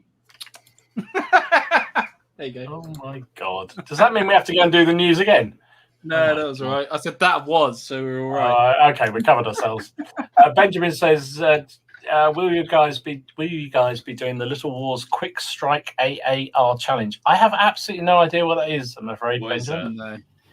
Someone can tell us what it is. I don't know. Do you guys find this with having a channel as well? It's really hard sometimes to keep up with everything that's going on. Yeah. There's a lot of challenges. So hard. There's so many challenges. There's so many things going on, and I try and keep up with the people that I kind of speak to regularly, just because I feel I should. But some of the others, I just don't. It's just it's really, work. really hard. It's like no, don't know what it is. Sorry. No, it'd be cool to know what it is. But me and Martin were speaking about maybe bringing a challenge on for the PCP, weren't we? Or something like that. Yeah. Yeah, maybe something. Like once a month, being given a task of like doing a unit. I was trying to work out a way if we could almost have like a guest roulette of one episode where we just keep on bringing new people, like you have someone on for 5 minutes and then you kick them out and then get them to share the link with the next person and just keep on doing it. Just have guest roulette. I didn't know if that was the thing that we could do. I was trying to work out how we could do it. We could have some of our wonderful audience on. Just because you could just obviously you'd have the link in you could just keep on posting the link in 5 the minutes. Oh my god! God. First, we got to an hour and 20 minutes, and the first Blame Martin comes out. That's good. Oh god! Marky Sparky says he's come yesterday and finally bought the plastic gunfighters. Thanks. Oh, Martin. okay. Brilliant. Okay. Nice one. That's fine. Good. It's the 10-minute battle report. That's what they were talking about. I did see that, and I completely forgot about it. What is it? Yes. So the idea is that you film a 10-minute battle report. So it has to be edited and then uploaded. And they're trying to encourage people to do a whole game in 10 minutes. Right. Why? No. I don't know. Listen, my games are an hour and 50 minutes, so I don't know. Why? No, I couldn't do that. Why? What do you want? They want to do returns, or is it just going to be 10 minutes at the end, just saying this is what happened? What do you mean? If in a time battle, if included turns of prelude. Yeah, I don't know. You can do that. You can do it in 25, maybe. I could do mine in 10 seconds. Steve failed all his dice rolls. Ta-da! There we go. You wouldn't be included in dice rolls. No. Yeah. I think I prefer the longer form battle reports. Yeah, I do too. Yeah, I've got to be honest. I don't personally. I have no interest in doing that. YouTube watching times are high for that length of back. For what? What?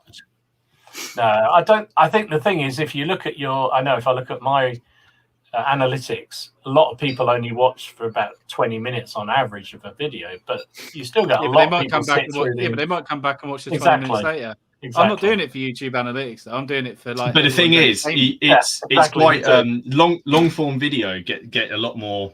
Gets more traffic generally, which is weird. I know. I was watching a video about like people who make true crime stuff, and they're saying a lot. Like sometimes he was looking at it, and he was in long form video is actually a lot more people's popular because they like to put it on, and people like to listen. They like to come back to it. Some people put it on and listen because if they have YouTube Premium, they can download it. They can put it in the car.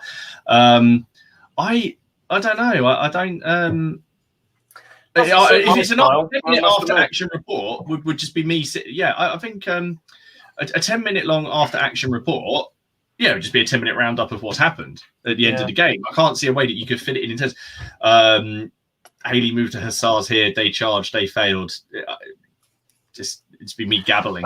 Everything people say to us is that, and the survey you did last week, Martin, people love the length of games. They like long games, and they also like to see the dice rolls. They like to see the banter that goes on amongst players.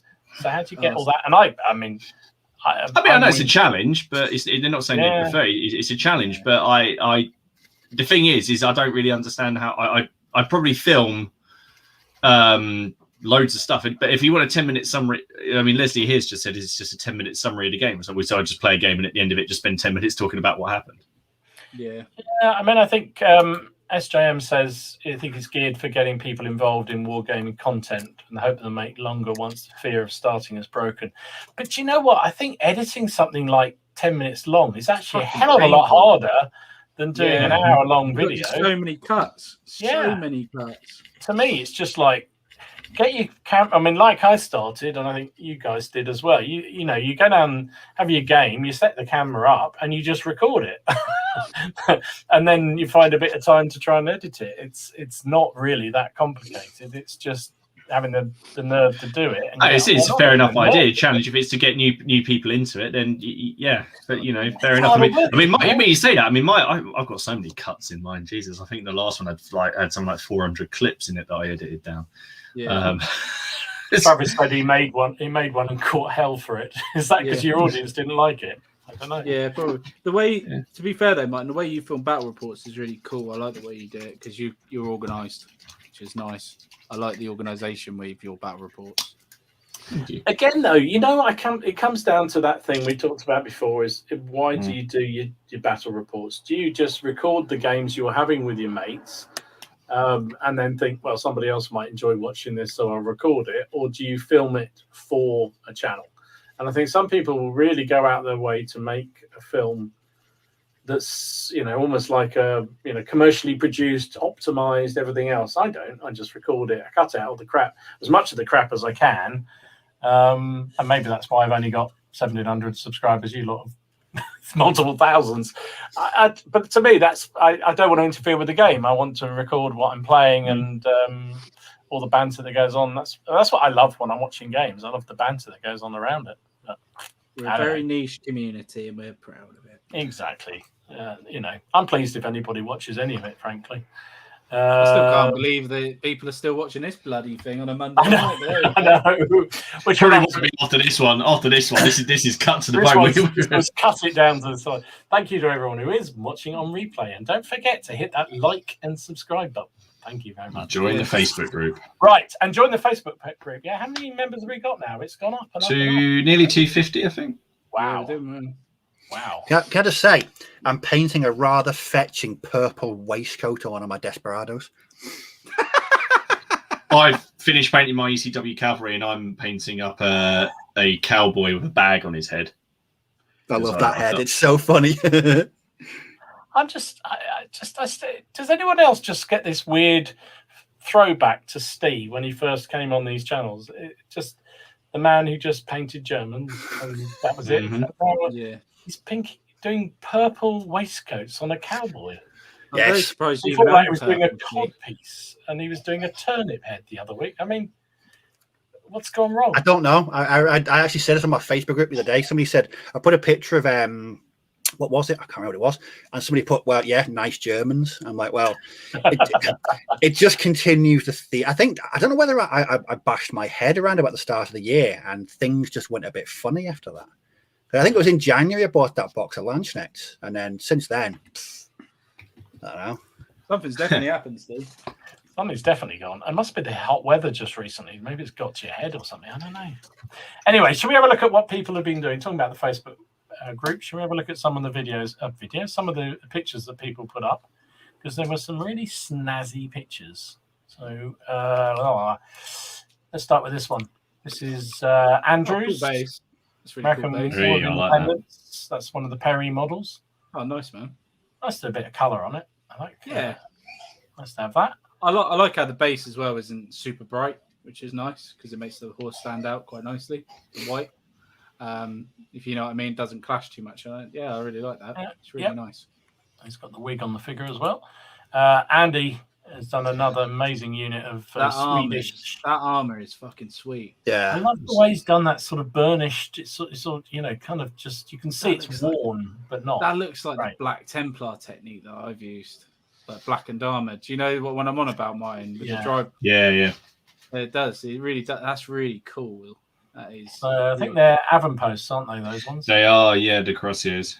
They're really nice models. He does such an amazing job, does Andy? Some superb painting. We got Corey, who's got a bit of Russian heavy artillery. Russian sweet. boom sticks. Boom booms and a big stick with me. Yeah.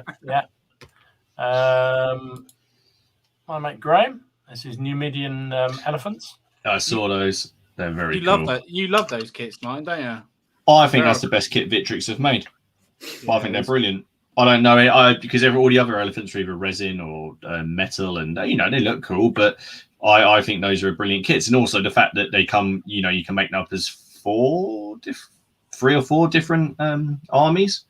So you get a bunch of spares that you can do stuff with. I just think they're really cool. I really like them. I think they're really well thought out. How much they priced that mine? They're reasonable. 30 quid. It's 30 quid. That's cool, isn't it? Sweet. They are nice. He copied your approach, apparently. So it's your fault they came out like that. Yeah. See David's Vistula poles. They look really sweet as well. Really nicely done. I've got a box of them somewhere. I must do them. I'm very weird with my Napoleonics, right? Because they're individually based figures on round bases.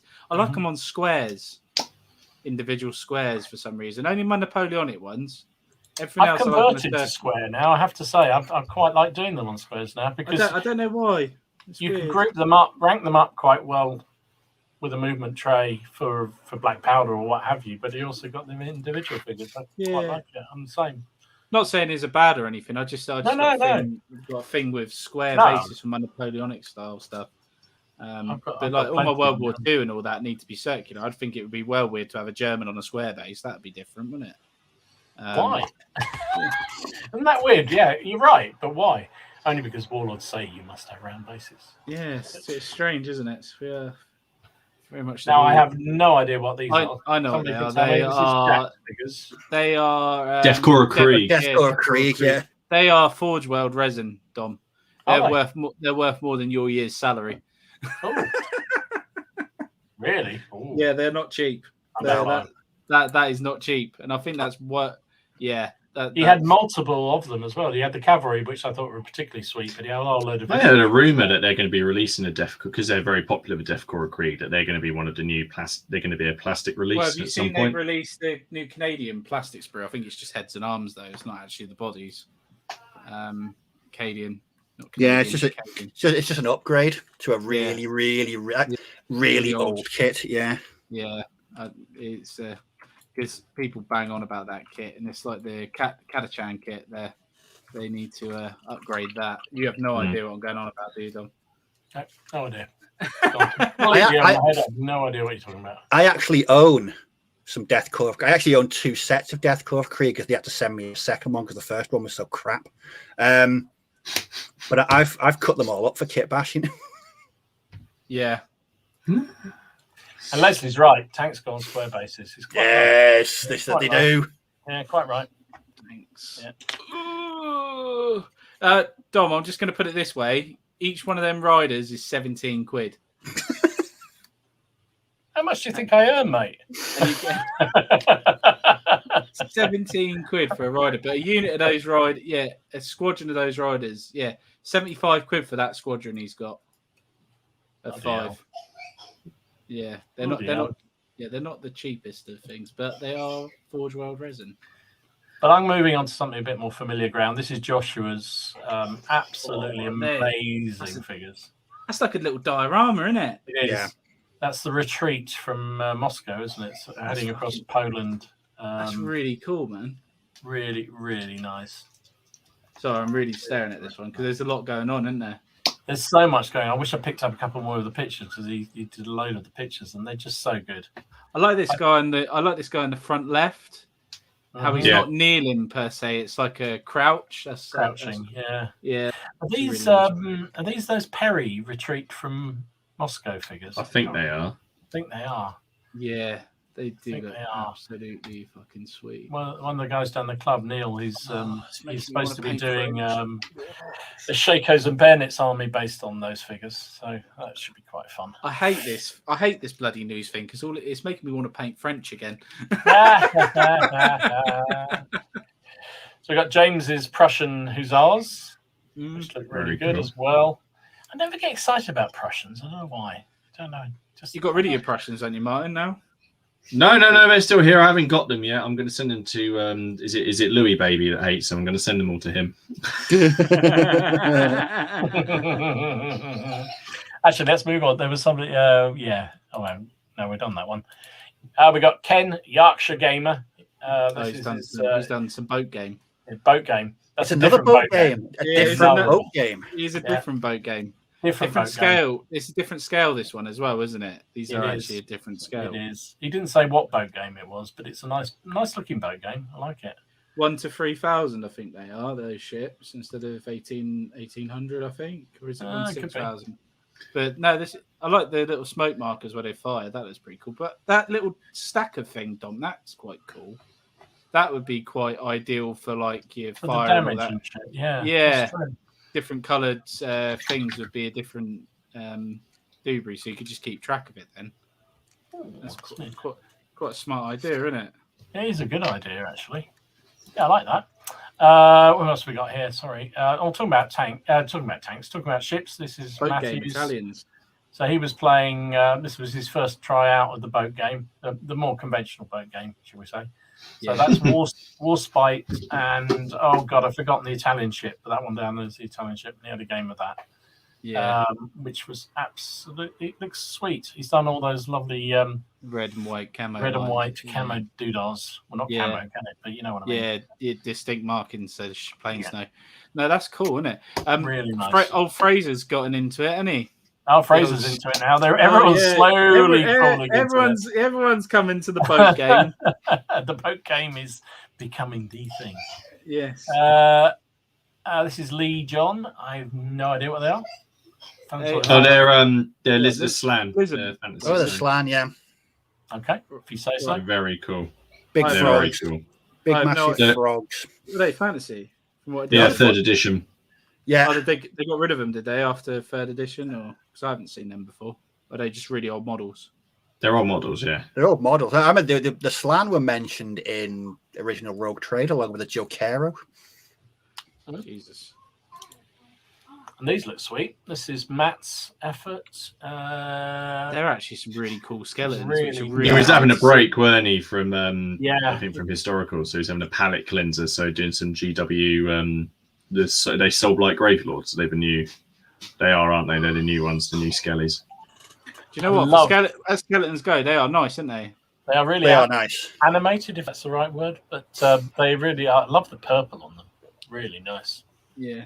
Really, really nice. And I know that people love the landwear, so I just thought I had to show this one. This is Lewis. He's done a really good job with them, to be fair. Although he did say the most boring thing he's ever painted or something. They're not the most exciting thing to paint, to be honest. He's got a casualty sort of guy in there as well. He's been shot. He's done the guy with the strap. Are they the only poses those landwear kits come in? You can't get pretty much. The casualty. Oh, what, the head with the thing? Yeah, no, he comes with the kit. Yeah, the bodies are virtually the same, and they're all in that same stance. Although they're all in the same pose. There's somebody else got shoes on. These Perrys, yeah. No, they're Warlords. He's a Warlord. Are the Perry ones the same, or do Perry not do? Perry don't do a plastic landwear. No, you get metal commands from them, but not plastic. Not okay. Plastic. Then Paul started his. Never mind the Bill Hooks game. Buzzcocks. I keep want to say that every time. Yeah. Every week I do that. That looks good. That's he's one of Lord Hastings' men. I like it as well because he's painted the livery badge and the Minotaur's head. So he's got yellow horns and the black head. Good. That's what's putting me off with those. I'm gonna have to do it at some point. Yours is easy. Yours is like a sheaf of wheat. It's just a line. It'll look like some sex aid. That was the problem when I saw it. What if you paint it pink? Yeah. Can I just ask people to stop posting War of the Roses stuff because yeah, can you stop that? Just stop it. Just stop. I've got enough coloured stuff as it is on my desk. I don't want to be buying more. I get Martin saying, "Come join us. Everyone's coming over to the dark side." I think I might have made a thing about this. Just send Steve lots of boxes. Yeah, you have. I see whether they can have a complete breakdown. That's Paul's Russians. They look really good too. Yeah, they're very nice. Really good. Are they elite miniatures? I think they might be. Nice, anyway. Really nice. Something else, I have no idea what these are. Qua? Richard's troops, these are. I've never seen them before. I've got no idea what they are. No. Oh, I thought you guys would all go, it's such and such from Thingy. Nope. Okay. No idea. Well, very nice though, Richard. Whatever they cool. are, but very nice. They're like Santa Clauses. What kind of world do you live in that's Santa Claus? It's just a red coat and a big guy. God's sake. A very old Santa Claus. Steve showed off his Altar of Freedom game, which looks really interesting. What scale is that? Do you reckon? 10 15 mil, 10 mil. Or is that 6? Could be. Nah, 6. it's not. Nah, it's not 6. Nah, it's got to be No, 6. that is 6. No, I think that is 6. Because look at the. Yeah, it is 6. Yeah, it does like 6. It's a Steve, yeah? That's 6. The building looks. Look at the forest in the background. Yeah, it's the, see the forest in the back, the big Steve forest. Reese is 6 mil. Steve Reese is 6 mil. True. 100%. This is Richard's. Oh, that elephant's awesome. banging. Oh, there is. That's Richard's. That's his true to Tolkien Easterlings. That's his take on Easterlings. Yeah, that and elephants. Yeah, Bloody Miniatures. Richard from Bloody Miniatures. That is. Okay, yeah, because he likes the true Tolkien take, doesn't he? Yeah. They're really sweet. I do like them a lot. Something else, I've got no idea what they are. Sisters Silent. Sisters Battle, yeah. Stephen, did they? People have been waiting a long time for them. And I'll tell you what, that robe's really nice, though. Really nice shading on that robe. They are really, sweet. Really nice miniatures. And that and to be fair, you could, those swords are awesome. That's a good paint job. Yeah, I like the swords. I think it's done brilliant. And I love the red of the whatever that is. That's great. I remember buying White Dwarf back in the day when the Sisters of Battle were first released to the entire range of metal, and they didn't upgrade them for about 400 years. Yeah, they only just did it last year, didn't they? Yeah. So yeah, people were waiting a long time for them. That's Steve's Peter Pig. That's the Earl of Devon. Earl of Devon. That's it. Yeah, really nice. Because they're 15 mil, I think. They are. They are very cool. Very nicely done. What else we got here? We've got Stevens, whatever they are, but they look really cool. They're Sylvaneth, aren't they? They're the new, the Age of Sigmar Wood Elves, aren't they? They're very cool. I like the way they grow out of the sort of spirits coming out of the trees. Are they not called wood? Are they not called Wood Elves anymore? No, because they can't copyright that term, so now they're called Sylvaneth. I saw them come out. I thought some of those turnip troops again. There you go. That's Tony's French Lights, which I think look really cool. He's done them in sort of because French at one point did actually go to white uniforms, didn't they? Yeah, Mm-hmm. they did have Paris. The Paris battalions used white quite a lot. I think Napoleon was trying to make them all white, and then I can't remember the story. There was some sort of angle on that. But probably because he realised the Kingdom of Italy were using it and didn't want to look like they were Italians. Those are Tony's things. Don't know what they are. They're Blood Knights from the new Soulblight Graveyards. Huh? Nice. They're Khorne, aren't they? From Khorne. No, they're the new Vampire Oh, Blood Knights. these are the ones you like. These are ones you really like. Yeah, I think they're really cool. I really, really like it. They remind me of. I just like the armor. They remind me of that opening scene from Bram Stoker's Dracula, where Gary Oldman's in all the red armor before he turns into Dracula. Nice. They are There's a lot of stuff on this week. I have no idea what they are, and I'm going to finish with this one, which I still have no idea what it is. But that's another Soulblight Graveyard. Yeah, that is extraordinary, isn't it? That's Tony Phillips did that. Plastic again. It's all plastic. Unbelievable. That's the actual model. That's not kit bashed. Jeez. That's what they're doing. That's what I mean. GW, don't get me wrong, they do some freaking awesome miniatures, but that's what I said the other week. You can knock them for the pricing and what have you. At the end of the day, they make some bloody awesome looking miniatures. They do. Yeah.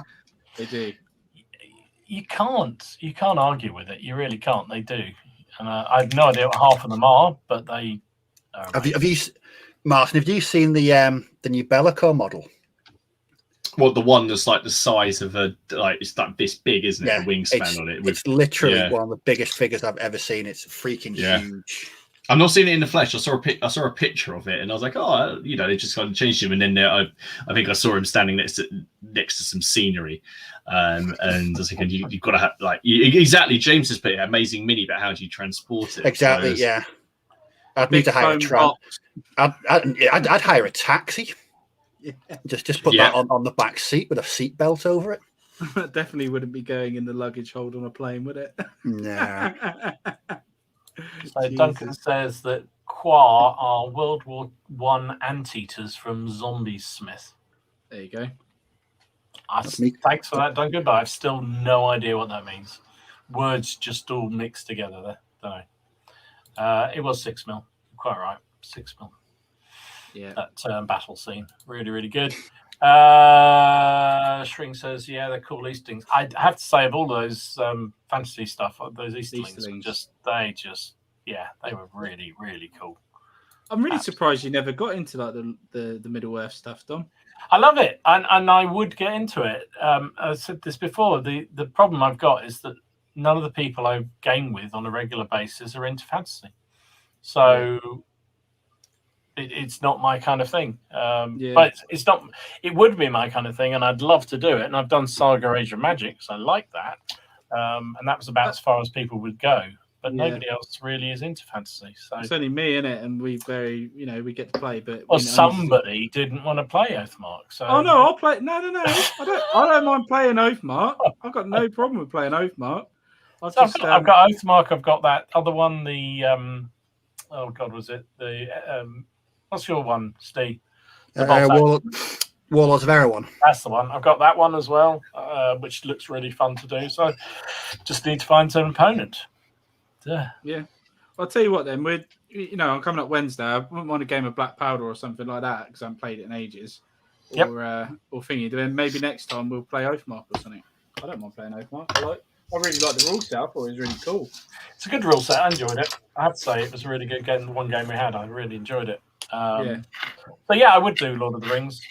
So James said Lord of the Rings rule set is probably the best GW do as well. It's probably one of the best rule sets that I've had a go with. It's really cool. It is actually really cool. I like how the shooting works in it, and it's just an in the way test. So basically, you can fire your arrow. If you've got to go past 4 objects or 4 things that are in the way, you just got to do 4 in the way rolls to see if it can get past before it hits, which is quite realistic. I quite like. You like it, don't you, Mine? You like the rule set? I really like it. I agree with. I agree. I think it's the best rule set they've done.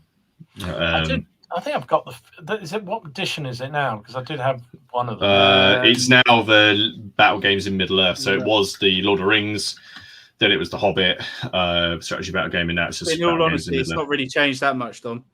It's not changed that much. No, it's that one at the minute, but it's not. It's not changed. Honestly, it's really not changed. It's still the same basics in it.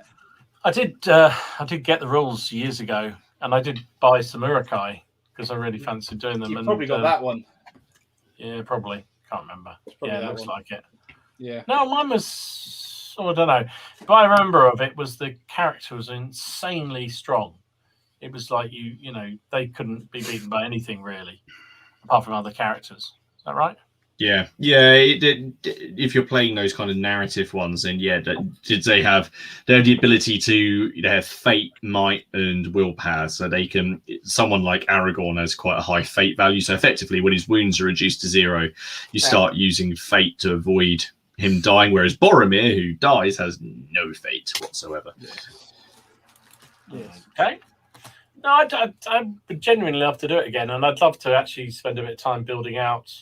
Well, that Oathmark we were playing, I did start to build out a sort of a narrative empire that I was going to have for it. And, based around those goblins that you got me, orcs you got me. So that was the core of it, and then adding to that and building some other stuff on top. So I really enjoyed doing it.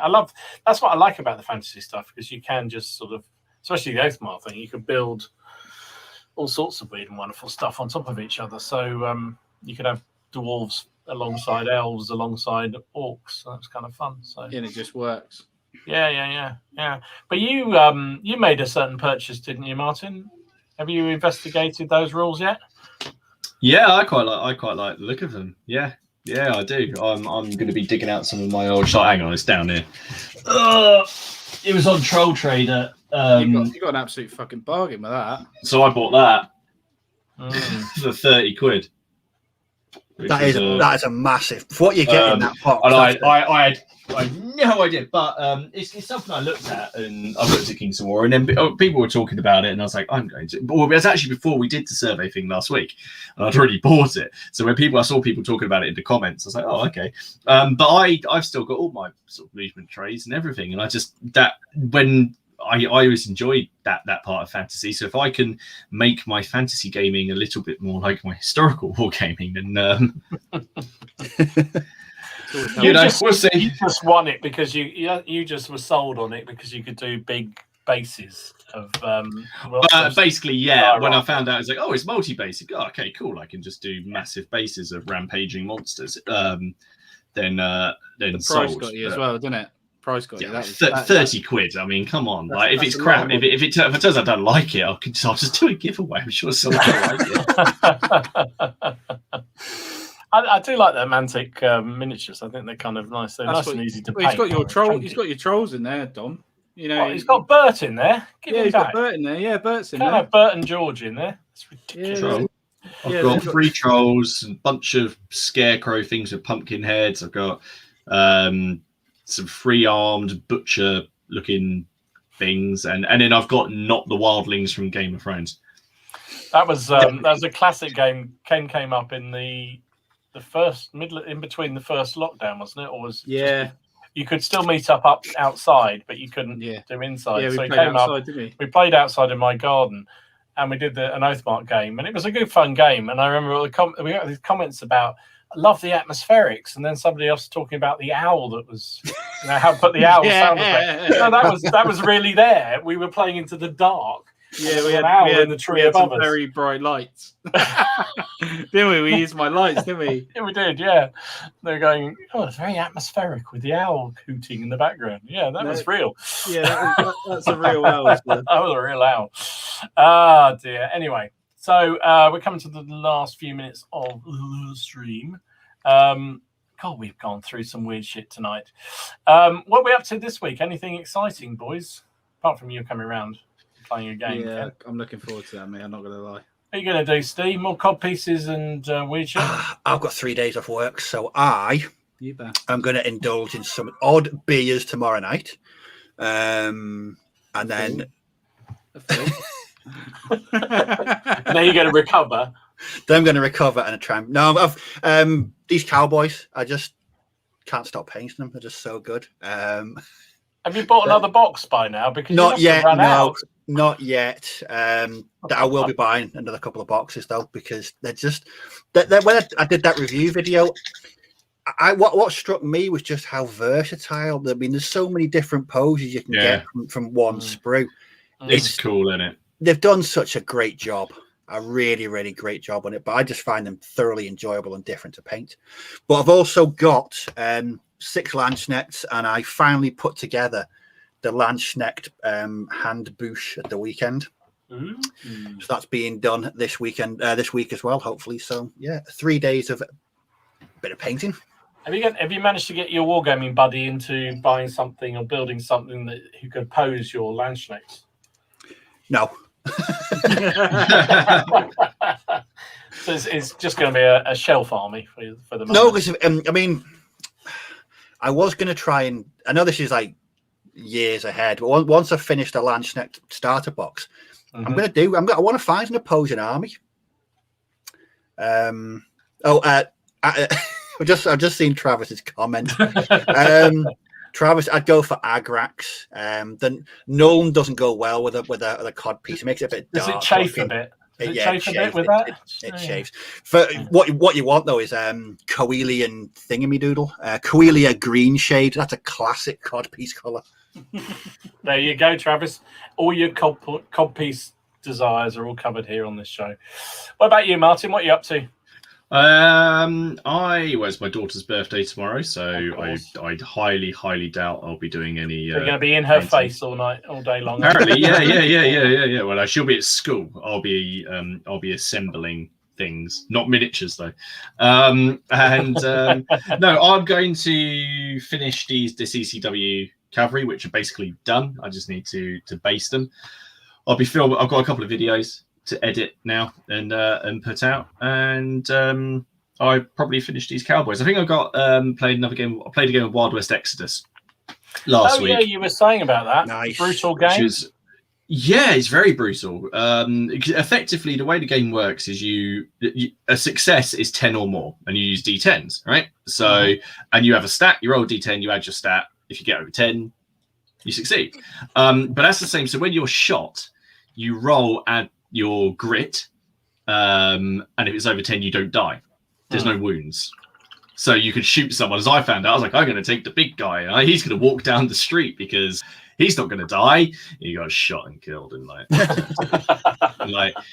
and then it was good. It was really good fun, and also it kind of bucked the norm for me a little bit, because I was like, I've got a fairly what I would call mystical magic heavy faction that are like, they've got some like cool stuff. So I was like, they're going to be really squishy. And so I kept my main guy back, who is definitely not the Emperor from Star Wars. But it turns out definitely not the Emperor from Star Wars is amazing. And you should just get him in there. So it was good fun. It was good fun. I don't think we've got to play a few more games, sort it out a little bit. Well, I said to Ken, one of the key things I loved, and I'll go very quickly, is you have a hand of cards like a lot of games, but these cards have two bits are in half. So the top says guts and the bottom says glory. Yeah. Guts is something you can play in your turn, so it might give you another action, might give you a bonus to a roll. Yeah. Or glory gives you an extra victory point. So say you've just killed a boss. You go, I've just killed your boss. I'm going to play this card that gives me another victory point at the end of the game. So you've got to decide how you want to use this card. Are you going to use it for the bonus, or it's like a model occupies a building plus 1 victory point, and you have to play that card. Or do you keep it, or do you use the awesome bonus? Yeah, it's like, do you use the wicked bonus it's got, or do you or I could try and get snagged these victory points. So your enemy could complete the objectives, but you could have played so many glory cards, you could have racked up a win, and it could be that difference between a draw and a win, just playing one of those cards. I think they're clever. It sounds not exactly the same, but that Franco-Prussian rule set that I was looking into, that similar kind of thing. You could spend it on resources, which could be reinforcements or off-table artillery or what have you. I don't know where the chime's coming from. That's my daughter. Okay.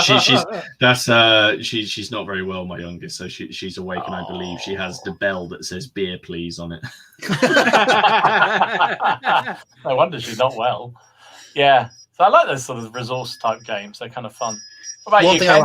I was going to say, one thing I like about Wild West Exodus is the figures are awesome. They're really, really good. Come here.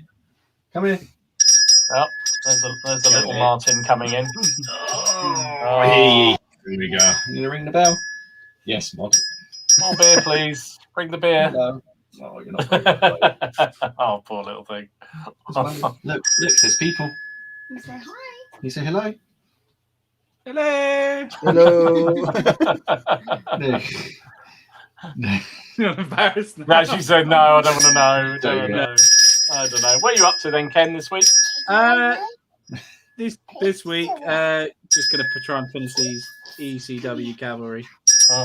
Try to anyway, but apart from that, come play a game with you and see where we go. Nice. Well, I'm hoping my rather large package from Perry Miniatures turns up with a whole load more samurai in it. That's what I'm hoping.